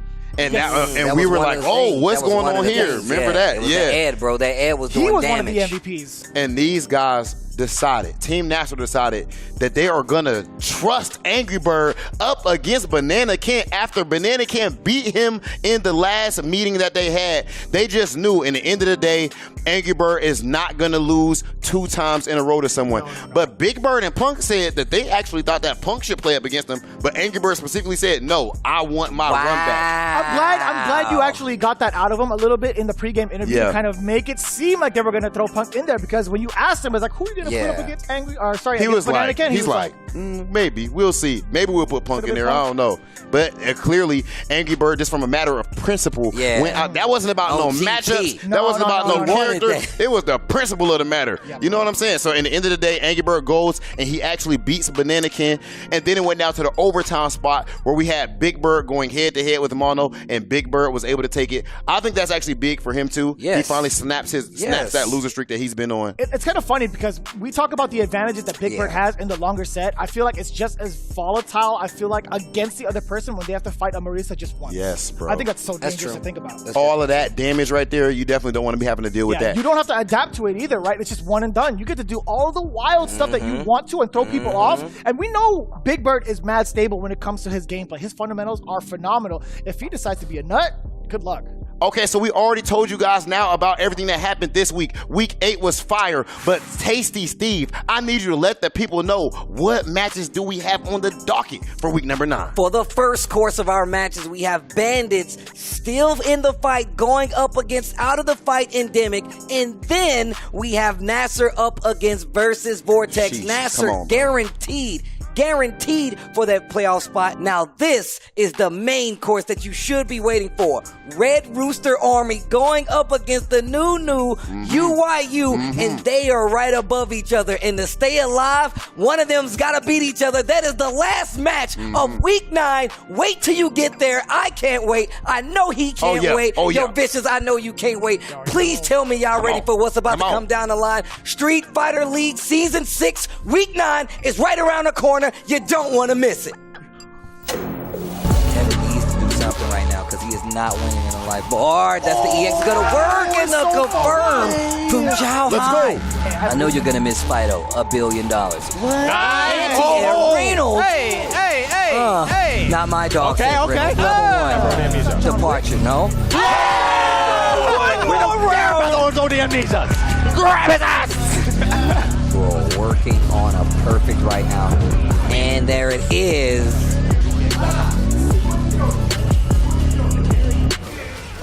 Actually a god. He really got that dog in him. MenaRD. The acting, Oh, the one big mistake. whip. You're dead. The one mistake that you could have possibly. Oh no. Eating a lot of fireballs right now. Trying to jump a little too late. Can't take it. He can't take it. Oh, no. Run, stop, crouching, medium kick. That shot, he got the hit. If he spins it, he should be it. Pending no jump. Endemic takes out Oil King and versus Vortex to score a 25-20 victory in the team match. Wow, what a way to say goodbye